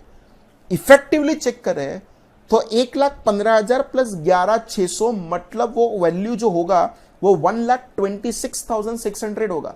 तो सिंपल बोलू मुझे उसका क्या करना पड़ेगा? 1,11,000 वाली असेट को 126,600 तक लेके जाना है, मतलब मुझे असेट का क्या करना है? रिवैल्यूएशन करना है। तो मैं यहां पे लिख रहा हूं प्लस अपवर्ड रिवैल्यूएशन कितने से होगा? 15,600। तो सिंपल आपका 31 मार्च 4 को बैलेंस आ जाएगा 1,26,600। आई थिंक आपको ये ब्रैकेट में लिखना पड़े कि 126,600 आपका कैसे आया, तो वहां पे लिख दो 1,15,000 प्लस 11,600, इसलिए वो 126,600 आया। 126,600 पर लाना था, इसलिए 15,600 हमने बैलेंसिंग फिगर लेके हमने क्या कर दिया? उसका रिवैल्यूएशन किया। एंड अगर रिवैल्यूएशन को भी हम यहां पे दिखा दे तो नीचे यहां पे लिख रहा हूं रिवैल्यूएशन रिजर्व एंड वो रिवॉल्यूशन रिजर्व OCI में होगा। तो सिंपल उसका बैलेंस हम यहाँ पे लिखे 31 मार्च 2004 को हमने वो बैलेंस बनाया एंड वो कितने का हुआ 15,600। परफेक्ट, कोई प्रॉब्लम नहीं था, सब कुछ सही चल रहा था, एक साल सही चला, सिर्फ एक साल हो। तो कहने से मुझे सबसे पहले तो एक साल में जितना भी चेंजेस होगा वो करना पड़े। कौन कौन सा चेंजेस? तो एक साल का पहले तो डेप्री प्रोवाइड करना पड़ेगा, एक साल का इंटरेस्ट ऐड करना पड़ेगा। क्लियर? तो वो दो काम कर दे। तो सबसे पहले अगर मैं यहां पे चेक करूं व्हाट इज माय डेप्रिसिएशन, तो फ्रेंड्स आपका 1,26,600 का असेट होगा। 40 में से 3 साल चले गए थे तो उसको 37 ईयर्स में डेप्रिशिएट करोगे तो करो 1,26,600 डिवाइडेड बाय 37। तो फ्रेंड्स डेप्रिशिएट कैलकुलेट करेंगे तो वो 3,421 आ रहा है। एक काम करो, उसको राउंड ऑफ करके हम यहां पे लिख रहे हैं, that is nothing but 3,420। And अगर 3,420 लिखो तो 31 मार्च 2005 को मेरे पास बैलेंस कितना होगा 126,600 माइनस 3,420। एंड अगर ये करूंगा तो ये इसका आंसर होगा 1,23,180। क्लियर? 11,600 वाला बैलेंस 11,600 रहेगा कि वो 11,600 से भी कुछ प्लस हुआ होगा। तो प्लस हुआ होगा, इंटरेस्ट ऐड हुआ होगा एक साल का 5% के हिसाब से। कैलसी लो, 11,600 इंटू 5% करोगे तो फ्रेंड्स वहां पे आपका 580 रुपीज का इंटरेस्ट ऐड हुआ होगा। एंड 31 मार्च 2005 को अगर मैं देखूं तो ये बैलेंस हो जाएगा 12,180। पर यस, आपको 31 मार्च 5 को आपका कुछ एस्टीमेट चेंज हो रहा है एंड आपको लिखा है कि present value of the liability आपका 5,000 रुपए से डिक्रीज हो रहा है। फ्रेंड्स ये कॉस्ट मॉडल है का revolution, can say it is a revolution. Revolution model में जब लायबिलिटी बढ़ता था तो आप एंट्री करते थे revolution reserve account debit to provision. अगर कम हो रहा है तो आपका एंट्री क्या करना पड़ेगा, provision account debit to revolution reserve. तो सिंपल यहां से माइनस करो, माइनस डिक्रीज इन प्रोविजन कितने रुपए, 5,000 रुपए। तो 31 मार्च 2005 को इसका रिवाइज्ड बैलेंस हो जाएगा 7,180 रुपीज। अच्छा, एंड उसको कहां पे ऐड कर देना पड़ेगा, तो उसको ऐड कर देना पड़ेगा रिवॉल्यूशन रिजर्व में। तो प्लस कर रहा हूं मैं, डिक्रीज इन प्रोविजन, एंड वो प्लस कितने से हो जाएगा, 5,000 रुपए से प्लस हो जाएगा। तो फ्रेंड्स इसका बैलेंस कितना हो जाएगा 20,600, यानी 20,600 का बैलेंस कौन से दिन का हो गया 31 मार्च 2005 का। बहुत सारे स्टूडेंट्स अच्छा डाउट पूछते हैं, सर आपने रिवॉल्यूशन में वो एक्सेस डेप्री को एडजस्ट क्यों नहीं किया?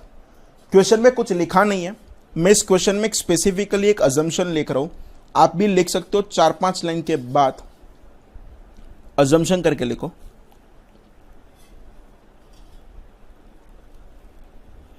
We assume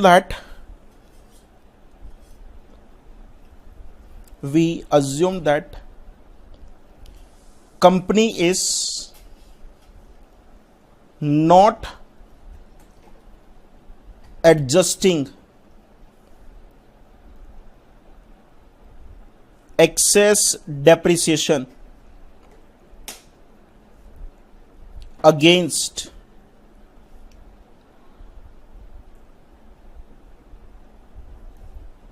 revolution reserve. Clear? Company excess depre को रिवॉल्यूशन रिजर्व के सामने एडजस्ट कर रहा है नहीं है। परफेक्ट, तो सिंपल इसीलिए मैंने उसको एडजस्ट नहीं किया।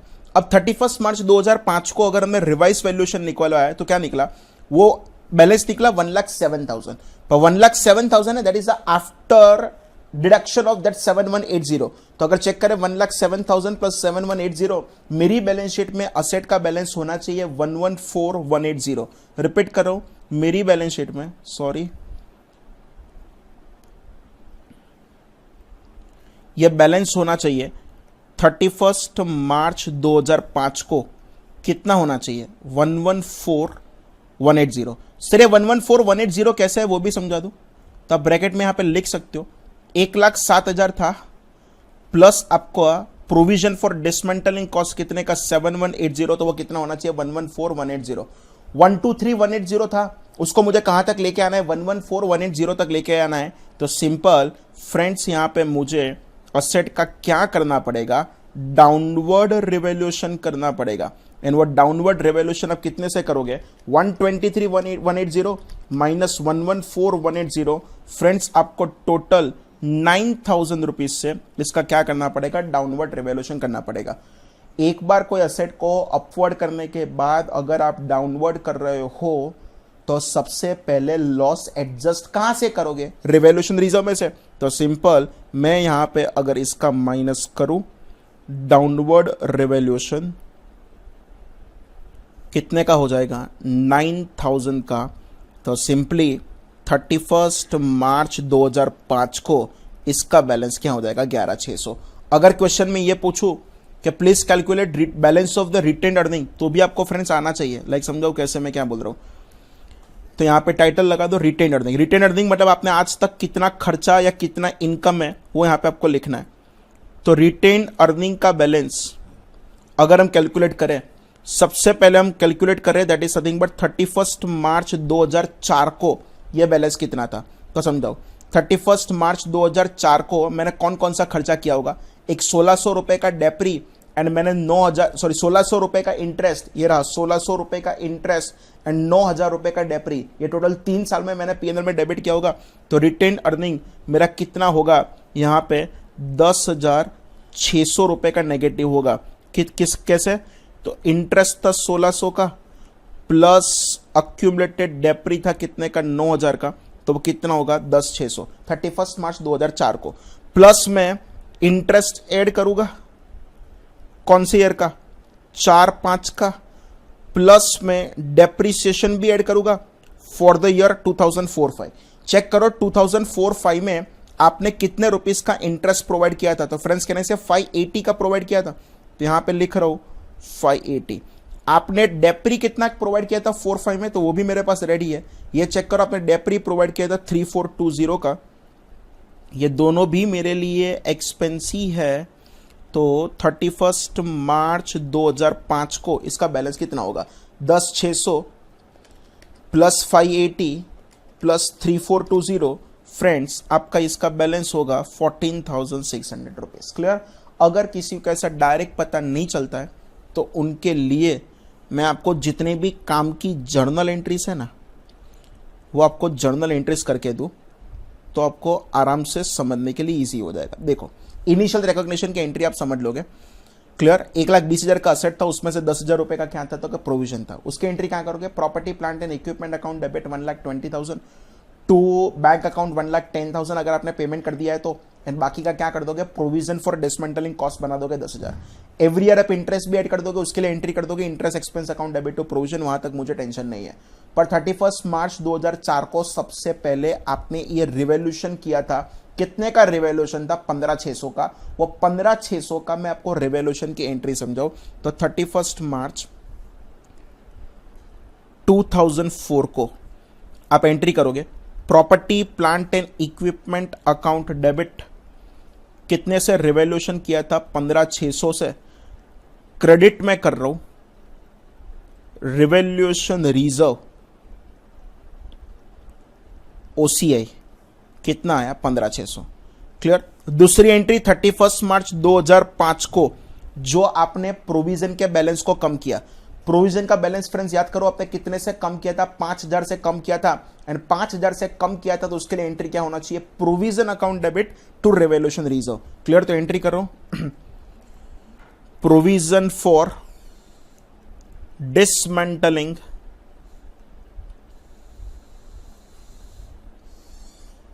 कॉस्ट अकाउंट डेबिट 5,000 एंड आप क्रेडिट कर दोगे टू रिवॉल्यूशन रिजर्व ओसीआई कितना रुपए, 5,000। एंड वो 31 मार्च 2005 को ही आप क्या कर रहे हो, असेट का डाउनवर्ड रिवॉल्यूशन कर रहे हो। कितने से फ्रेंड्स आपने डाउनवर्ड रिवॉल्यूशन किया था, 9,000। पर वो 9,000 पीएनएल से नहीं लाना था, वो 9,000 आपको कहां से लाना था, रिवॉल्यूशन रिजर्व में से। तो उसके लिए एंट्री कर रहा हूं मैं revaluation reserve account debit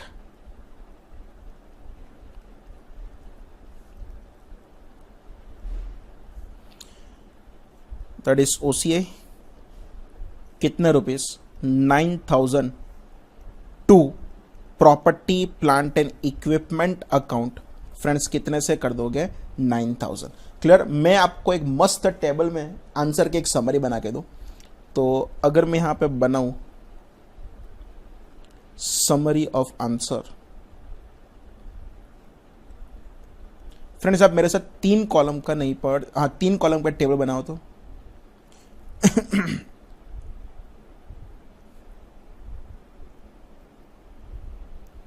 clear. चलो आपको मुझे ये बताना है कि ये बैलेंस कितना था, तो यहां पे लिख दो पर्टिकुलर्स। इस पर्टिकुलर चीज का 31 मार्च 2004 को बैलेंस कितना था एंड 31 मार्च 2005 को बैलेंस कितना है। वैसी कितनी चीज तो वैसी टोटल मैं समझाऊं। एक आप मुझे बताओगे प्रॉपर्टी प्लांट एंड इक्विपमेंट का बैलेंस कितना था, दूसरा आप मुझे बताओगे प्रोविजन फॉर डिसमेंटलिंग कॉस्ट का बैलेंस कितना था, तीसरा आप मुझे बताओगे रिवोल्यूशन रिजर्व ओसीआई में जो जाएगा उसका बैलेंस कितना है, एंड चौथा आप मुझे बताओगे कि रिटेन्ड अर्निंग का बैलेंस कितना है। क्लियर। चलो सबसे पहले हम वेरीफाई करें 31 मार्च 4 एंड 5 को असेट का बैलेंस कितना था। हमने जो ऊपर कैलकुलेशन किया वहां पे बैलेंस शीट में आ जाओ।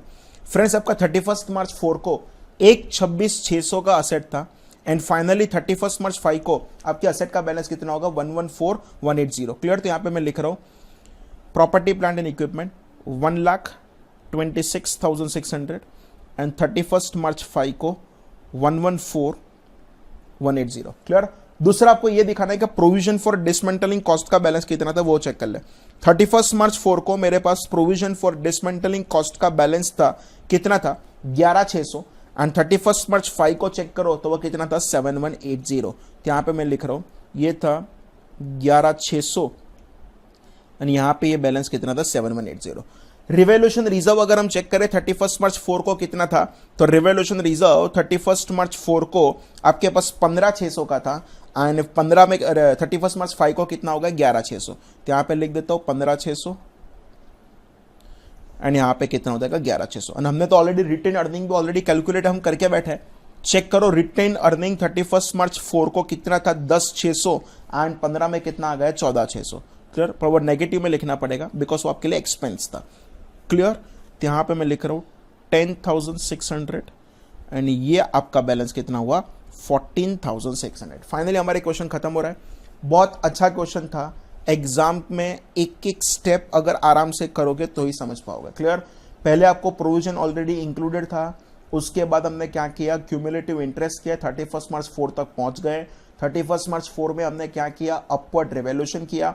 अपवर्ड रिवोल्यूशन के बाद 5 में डेप्री किया। डेप्री के बाद हमने क्या किया डिसमेंटलिंग कॉस्ट का प्रोविजन को कम किया एंड 5 में फाइनली हमने क्या कर दिया था तो कि डाउनवर्ड रिवोल्यूशन कर दिया था एंड हमारा नेट आंसर रेडी है। परफेक्ट। फ्रेंड्स हमारे एडवांस होमवर्क में क्वेश्चन नंबर 1 हो गया था। अब हम स्टार्ट करें that is nothing but question number 2। On 1 October 2017 A Limited completed the construction of a power generating facility. The total construction cost was rupees 2 crore. The facility was capable of being used from 1 October 2017, but A Limited did not bring the facility into use until 1st January 2018. The estimated useful life of the facility at 1st October 2017 was 40 years. Under the legal regulation in the jurisdiction in which A Limited operates, there are no requirement to restore the land on which power generating facilities stand to its original state at the end of the useful life of the facility. However, A Limited has a reputation for conducting its business in an environmental friendly way and has previously chosen to restore the similar land even in the absence of such legal requirement. मैं तो करके ही दे रहा हूं। The directors of A Limited estimated that the cost of restoring the land in the 40 years time based on the prices prevailing at that time would be rupees 1 crore. Clear. A relevant annual discount rate to use in any discounting calculation is 5%. When the annual discount rate is 5%, the present value of rupee 1 receivable in 40 years time is approximately 0.142. Analyze and present how the above events would be reported in the financial statement of A Limited for the year ended 31st March 2018. समझाओ friends. Easy question है, बहुत normal question है। Advanced homework अगर हम करें उसका question number 1 मैंने आपको लास्ट लेक्चर में ऑलरेडी करवा दिया था। एडवांस होमवर्क का अगर हम क्वेश्चन 2 वेरीफाई करें,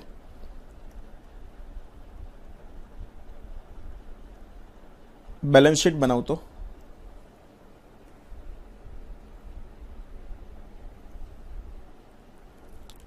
क्लियर क्या होगा समझना।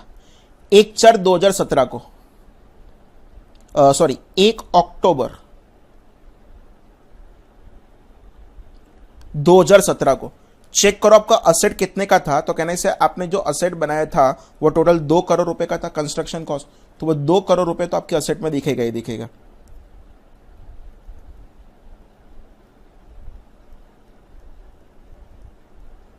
क्लियर। अच्छा, प्लस उस टाइम आपको कहना से जो डिसमेंटलिंग कॉस्ट होने वाला है उसका भी आपको क्या कर देना चाहिए, प्रोविजन कर देना चाहिए। एंड उसका मुझे 40 साल के बाद 1 करोड़ रुपए का खर्चा लग रहा है, पर उसका डिस्काउंटिंग फैक्टर दे दिया है तो हम उसको ऐड करें। Plus dismantling cost, absolute amount हम रिकॉर्ड नहीं करेंगे, हम जो करेंगे वो 1 करोड़ का 0.142, मतलब कितना हो जाएगा 14,20,000।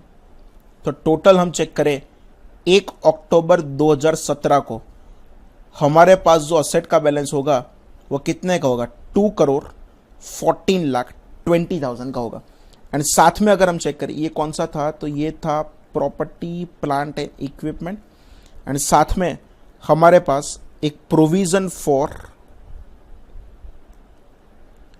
डिसमेंटलिंग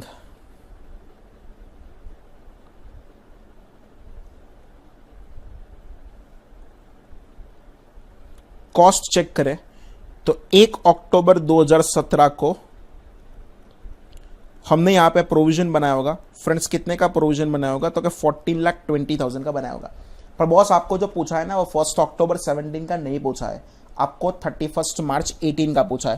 एंड अगर 31 मार्च 18 का पूछा है तो कहने से इसमें से मैंने डेप्रीसिएशन माइनस किया होगा। कैसे हुआ होगा समझना, 2,14,20,000 की एसेट है, 40 साल की लाइफ थी, पर कहने से मैं यहां पे जो डेप्री प्रोवाइड करूंगा वो जस्ट 6 महीने के लिए करूंगा। तो कैलसी लो, 2,14,20,000 divided by 40 into 6 divided by 12 करोगे तो फ्रेंड्स आपका आंसर आएगा 2,67,750। एंड अगर ये आंसर आया तो 31 मार्च 2018 को आपके पास ये असेट का बैलेंस कितना बचेगा, तो आपके पास ये असेट का बैलेंस बचेगा 2,11,52,250 का आपके पास असेट का बैलेंस बचेगा। अच्छा, 1 अक्टूबर 17 को ये प्रोविजन बनाने के बाद कहने से फ्रेंड्स आपको उस पर इंटरेस्ट भी ऐड करना पड़ेगा। कितना करोगे, 14,20,000 का प्रोविजन था, उसमें 5% के हिसाब से अगर आप 6 महीने का इंटरेस्ट ऐड करो तो 14,20,000 का 5%, उसमें 6 महीने का अगर इंटरेस्ट ऐड करूं तो आपका 35,500 रुपीज ये होगा। तो अगर हम यहां पे चेक करें तो 31 मार्च 18 को आपके पास ये प्रोविजन का बैलेंस कितना बन जाएगा, तो क्या 14,20,000 प्लस 35,500 आपके पास ये प्रोविजन का बैलेंस हो जाएगा 14,55,500। Clear, simple. हम अगर अंदर जो बुक में आंसर दिया है उसको पढ़े तो the power generating facility should be depreciated from the date it is ready for use rather than when it would actually start being used. In this case, then the facility should be depreciated from the 1st October 2017. Although A Limited has no obligation to restore the price of the land, it does have a constructive obligation based on its past practices and policies. The amount of the obligation will be rupees 14,20,000. उन लोगों ने amount in thousand में answer लिखा है, being the present value of the anticipated future restoration expenditure, that is 1 crore into 0.142. This will be recognized as a provision under non-current liabilities in the balance sheet of A Limited on 31st March 2018. As time passes, the discounted amount to unwind the unwinding of the discount for the year ended 31st March 18 will be 35,500. उन लोगों ने हमारा भी उतना ही आ रहा था। The unwinding of the discount will be shown as a finance cost in the statement of profit and loss, and the closing provision will be 14,55,500. Clear, हमने जो किया था वही है। The initial amount of the provision is included in the carrying amount of the non-current asset, which becomes 2 crore 14 lakh 20,000.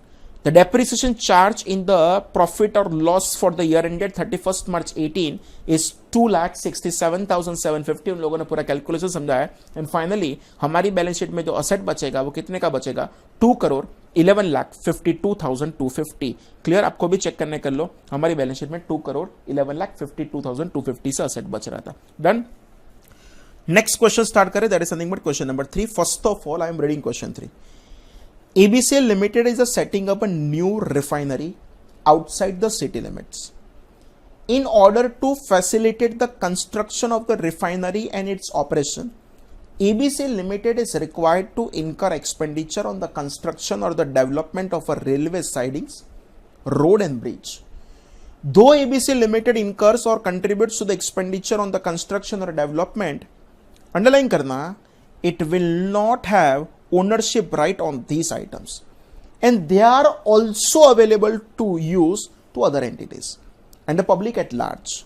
Whether ABCL Limited can capitalize expenditure incurred on this item as a property, plant and equipment?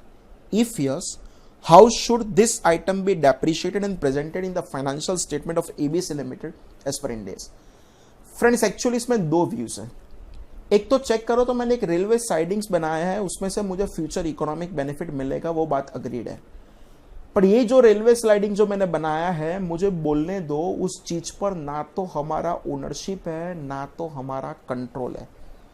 Sir ownership नहीं है वो बात हजम होती है, पर sir control क्यों नहीं है? एक लाइन लिखा है, ये जो है ना, are also available, simply just a minute, क्या लिखा है? Are also available to use the other entities and the public at large. सिर्फ मैं यूज नहीं करने वाला, सब लोग करने वाले. तो इतना बात कंफर्म हो गया कि रेलवे स्लाइडिंग को आप अलग से एज अ सेपरेट एसेट तो ट्रीट ही नहीं कर सकते. उसको अगर आपको कैपिटलाइज करना है तो एज आपका जो नॉर्मल प्रोजेक्ट है वो प्रोजेक्ट एज अ होल उसको कैपिटलाइज कर सकते हो, वो आपका सेपरेट एसेट तो हो ही नहीं सकता. तो अगर आंसर पढ़ो तो ध्यान से पढ़ना. Paragraph 7 of India 16 states that cost of an item of the property, plant and equipment shall be recognized as an asset if and only if A. It is probable that future economic benefits associated with the item will flow to the entity, and B. The cost of the item can be measured reliably. Further, paragraph 9 provides that the standard does not prescribe the unit of the measure for the recognition, that is what constitutes an item of property, plant and equipment. Thus, judgment is required in applying the recognition criteria to an entity's specific circumstances. Paragraph 16 inter alia states that cost of an item of the property, plant and equipment comprise any cost directly attributable to bringing the asset to the location and condition necessary for it to be capable of operating in the manner intended by the management.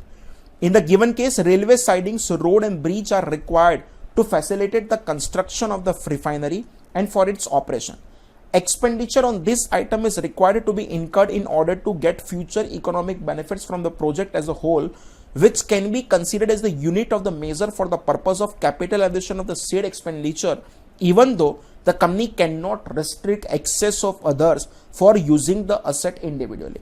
It is apparent that aforesaid expenditure is directly attributable to bringing the asset to the location and condition necessary for it to be capable of operating in the manner intended by the management. In view of this, even though ABC Limited may not be able to recognize expenditure incurred on this asset as an individual item of property, plant and equipment, and in many cases where it cannot restrict other from the using the asset, expenditure incurred may be capitalized as a part of overall cost of the project. From this, it can be concluded that in the extent case, expenditure incurred on this asset, that is railway sidings, road and bridge, should be considered as the cost of constructing the refinery, and accordingly expenditure incurred on this item should be allocated and capitalized as a part of the item of property, plant and equipment of the refinery. अलग से नहीं, refinery की cost में add कर दो. Depreciation as per paragraph, डेप्री तो अलग कर सकते हो ना. As per paragraph 43 and 47 of Ind AS 16, if these assets have a useful life which is different from the useful life of the property, plant and equipment to which they relate, it should be depreciated separately. However, if these assets have a useful life and the depreciation method that are same as the useful life and the depreciation method of an item of property, plant and equipment to which they relate, these assets may be grouped in determining the depreciation charge. If it is been included in the cost of property, plant and equipment as a directly attributable cost, it will be depreciated over the useful lives of the said property, plant and equipment. The useful life of this asset should not exceed that of the asset to which it relates. Presentation, this asset should be presented within the class of asset which they relate. मतलब simple उसको separate asset नहीं मान सकते, पर yes उसको आपको refinery की cost में डायरेक्टली ऐड करना है तो कर सकते हो. The last question and topic खत्म करें. Question number 4. On 1st April 17, Good Time Limited purchased some land for rupees 1.5 crore, including the legal cost of rupees 10 lakh for the purpose of constructing a new factory. Construction work commenced on 1st May 2017. Good Time Limited incurred the following cost in relation to this construction. Preparation and leveling of land 4,40,000. Purchase of material for the construction 92 lakh. Employment cost of the construction worker per month rupees 1,45,000. Overhead cost directly incurred on the construction of the factory per month 1,25,000. Ongoing overhead cost allocated to the construction project using the company's normal overhead allocation model per month 75,000. Cost of relocating employees to the work at a new factory 3,25,000. Cost of opening ceremony on 1st January 2018 2,50,000. Income received during the temporary use of the factory premise as a store during the construction period 60,000. The construction of the factory was completed on 31st December 2017. Production began on 1st of February 2018. The overall useful life of the factory building was estimated at 40 years from the date of completion. However, it is estimated that the roof will need to be replaced 20 years after the date of completion, and the cost of replacing the roof at a current price would be 25% of the total cost for the building. At the end of the 40 years period, Good Time Limited has a legally enforceable obligation to demolish the factory and restore the site to the original condition. The company estimates that the cost of the demolition in 40 years time based on the price prevailing at that time will be rupees 3 crore. The annual risk adjustment discount rate which is appropriate to this project is nothing but 8%. Present value of rupee 1 payable in the 40 years time at the annual discount rate of 8% is 0.046. The construction of the factory was partly financed by a loan of rupees 1.4 crore taken out on 1st April 2017. The loan was at annual interest rate of 9%. During the period 1st April 2017 to 30 September 17, when the loan process had been fully utilized to finance the construction, Good Time Limited received an investment income of rupees 1,25,000 on temporary investment of the projects. You are required to compute the cost of the factory and the carrying amount of the factory in the balance sheet of the Good Time Limited on 31st March 2018. Clear? आपको simply calculation करके यहाँ पे देना है.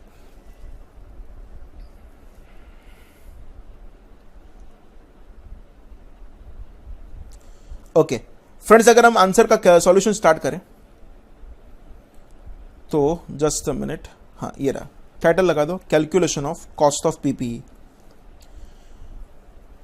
Question number 4 advance homework का.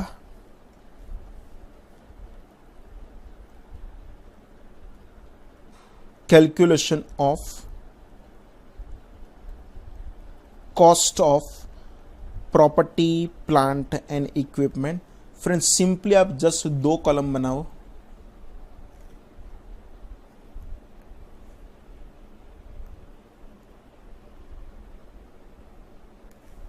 And वहां पे title लगा दो, पर्टिकुलर्स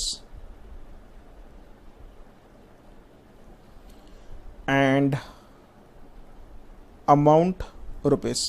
क्लियर? चलो, सबसे पहले अगर हम चेक करें कौन कौन सा खर्चा है. प्रिपरेशन. अच्छा, पहले तो आपने एक लैंड परचेस किया था, एंड वो लैंड आपने कितने में परचेस किया है? तो क्या 1,50,00,000 रुपीस में आपने वो लैंड को परचेस किया है. तो पहले एक काम करें, वो लैंड को तो ऐड कर ही दे. उसमें लीगल कॉस्ट इंक्लूडेड था, तो लीगल कॉस्ट भी हम कैपिटलाइज करते हैं, तो उसको कुछ अलग से एक्सक्लूड करने की जरूरत नहीं है. क्लियर? तो simple purchase of land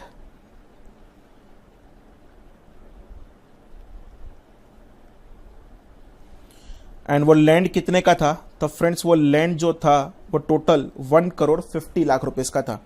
land के बाद कहने से preparation and levelling of the land आपका 4,40,000 का खर्चा किया, वो भी आप ऐड कर सकते हो, plus preparation and levelling of land कितने का खर्चा किया? तो आपने टोटल 4,40,000 का खर्चा कर दिया। क्लियर? उसके बाद purchase of material for the construction 92 lakh rupees, उसको भी ऐड करेंगे। मटीरियल कॉस्ट, एंड वो मटीरियल कॉस्ट फ्रेंड्स आपका कितने रुपीस का था? तो क्या 92 लाख रुपीस का, तो उसको भी आपको ऐड करना पड़ेगा।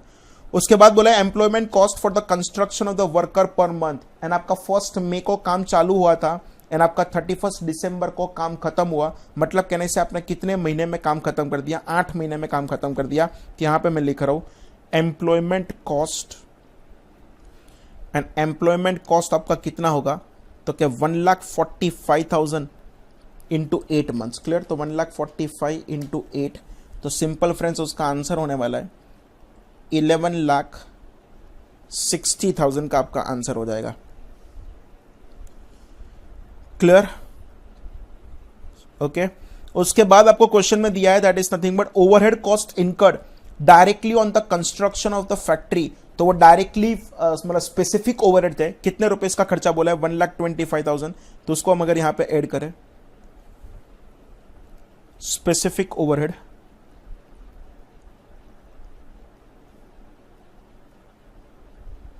एंड वो स्पेसिफिक ओवरहेड 1,25,000 का खर्चा था 8 महीने के लिए, तो 1,25,000 इंटू 8 करोगे तो फ्रेंड्स इसका आंसर आ जाएगा कितने रुपीस का? 10 लाख रुपए का। स्पेसिफिक ओवरहेड के बाद आपको बोला है ongoing overhead allocated to this project, this is the general overhead, आपको ऐड करने की जरूरत नहीं है। Cost of relocating employees to the worker भी आपको ऐड करने की जरूरत नहीं है। ओपनिंग सेरेमनी का खर्चा भी ऐड नहीं करोगे। इनकम जो रिसीव्ड है उसको भी यहां पे कुछ लेने की जरूरत नहीं है। कंस्ट्रक्शन कंप्लीट होगा 31 दिसंबर, मैडम हम 31 दिसंबर तक का ही ऐड कर सकते हैं। 1 फरवरी को आपने काम चालू किया, वो आपका प्रॉब्लम है। 40 इयर्स की लाइफ है, पर आपको रूफ को रिप्लेस करना पड़ेगा, वो अभी उसका कुछ काम नहीं है। अच्छा, at the end of the 40 years हमारा 3 करोड़ रुपए का जो डिसमेंटलिंग कॉस्ट होने वाला है उसको क्या करेंगे? आज से हम रिकॉर्ड कर देंगे। तो सिंपल अगर यहां पे मैं लिखूं provision for dismantling cost, and वो कितना होगा? तो फ्रेंड्स आपका टोटल 3 करोड़ रुपए आपको एब्सोल्यूट अमाउंट में लग रहा है, पर चेक करो उसका डिस्काउंटिंग फैक्टर आपको दे दिया है, कितना बोला है? 0 point, sorry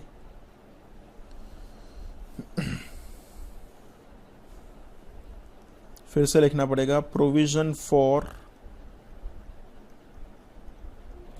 dismantling cost 3 crore into 0.046, and वो कितना आ जाएगा? तो आपका आ जाएगा 13,80,000 रुपीस आपका आ जाएगा। अब आपने एक असेट के पीछे लोन लिया है, एक्चुअली मुझे पूछो तो आपका असेट का काम चालू हुआ था 1 मई को, खत्म हो गया 31 दिसंबर, मतलब 8 महीने। मेरे पास कुछ डेटा नहीं है, तो I am assuming this is the qualifying asset, and if it is a qualifying asset तो मैं इंटरेस्ट ऐड कर रहा हूं। 1,40,00,000 रुपीस का आपने लोन लिया था, कितने परसेंट के हिसाब से? 9%। तो उसमें जो टेम्पररी जो इन्वेस्टमेंट की इनकम थी उसको क्या करना पड़ेगा? माइनस भी करना पड़ेगा। तो अगर हम यहां पे लिखे नेट इंटरेस्ट कॉस्ट तो कितना होगा समझाओ? पहले तो 1,40,00,000 का 9% के हिसाब से 8 महीने का इंटरेस्ट, एंड आपको वो 1,25,000 की इनकम को आपको माइनस भी करना है। क्लियर? तो 1,40,00,000 का 8% के हिसाब से 9 मंथ का इंटरेस्ट करोगे तो फ्रेंड्स आपका इंटरेस्ट जो आएगा वो 8,40,000 आएगा, एंड 8,40,000 में से 1,25,000 में माइनस कर रहा हूँ, तो मेरा आंसर होगा 7,50,000। ऑब्वियसली हमारा आंसर कुछ अलग आने वाला, मैं अभी से बोल दूं, एंड वो यहाँ पे कितना होगा? तो टोटल करें 1,50,00,000 plus 4,40,000 plus 92 lakh plus 11,60,000 plus 10 lakh plus 13,80,000 plus 7,15,000, हमारा जो आंसर आया वो कितना आया? 2,88,00,000 95,000 आंसर आया। और क्यों अलग आया वो मैं आपको अंदर समझा रहा हूं, समझना। देखो लैंड हमने भी ऐड किया, कोई टेंशन नहीं है। प्रिपरेशन ऑफ लेवलिंग भी सही है, मटेरियल भी सही है, एम्प्लॉयमेंट कॉस्ट 8 महीने का सही है, ये भी सही है। अलोकेटेड हमने भी नहीं लिया था, इनकम नहीं लिया था, रीलोकेशन कॉस्ट भी नहीं लिया था, ओपनिंग सेरेमनी भी नहीं लिया था। अब चेक करो प्रॉब्लम है ना वो यहाँ पे। इन लोगों ने जो फाइनेंस कॉस्ट है ना वो 9,45,000 कैलकुलेट किया, एंड वो 9,45,000 कैसे लेके आए वो समझो। और सेकंड नंबर के नोट पढ़ना, all net finance cost of 8,20,000 has been allocated to the depreciable asset that is factory. Alternatively, it can be allocated proportionately between the land and the factory. चलो हम पूरा allocate कर दे वो बात सही है, पर कहने से वो 9,45,000 मतलब 1,40,00,000 का 9% के हिसाब से उन लोगों ने 9 months का इंटरेस्ट लिया। Land is never a qualifying asset. आपका बिल्डिंग क्वालिफाइंग असेट हो सकता है, तो सिंपल मैं बोल रहा हूं हम यहाँ पे 9 months का हम नहीं कंसिडर करेंगे। हम जो यहाँ पे कंसिडर करेंगे, सॉरी वो फ्रेंड्स हम जो कंसीडर करेंगे वो जस्ट आपका 8 मंथ्स का ही कंसीडर करेंगे। पूरे 9 मंथ्स का हम इंटरेस्ट यहाँ पे कंसीडर करने वाला नहीं है। बाकी हमारा सब कुछ सही है, कोई प्रॉब्लम नहीं। क्लियर? तो फाइनली फ्रेंड्स यहाँ पे इंडेक्स 16 खत्म कर रहे हैं, नेक्स्ट लेक्चर में नया इंडेक्स स्टार्ट करेंगे। Thank you friends, thank you very much. If you like this video, share it with your friends. Subscribe to our YouTube channel to watch more such videos and learn from our expert faculty members. Press the bell icon to get regular notifications whenever we upload a new video. Download NDI mobile app to get complete CA course online. We value your support. Thank you for watching.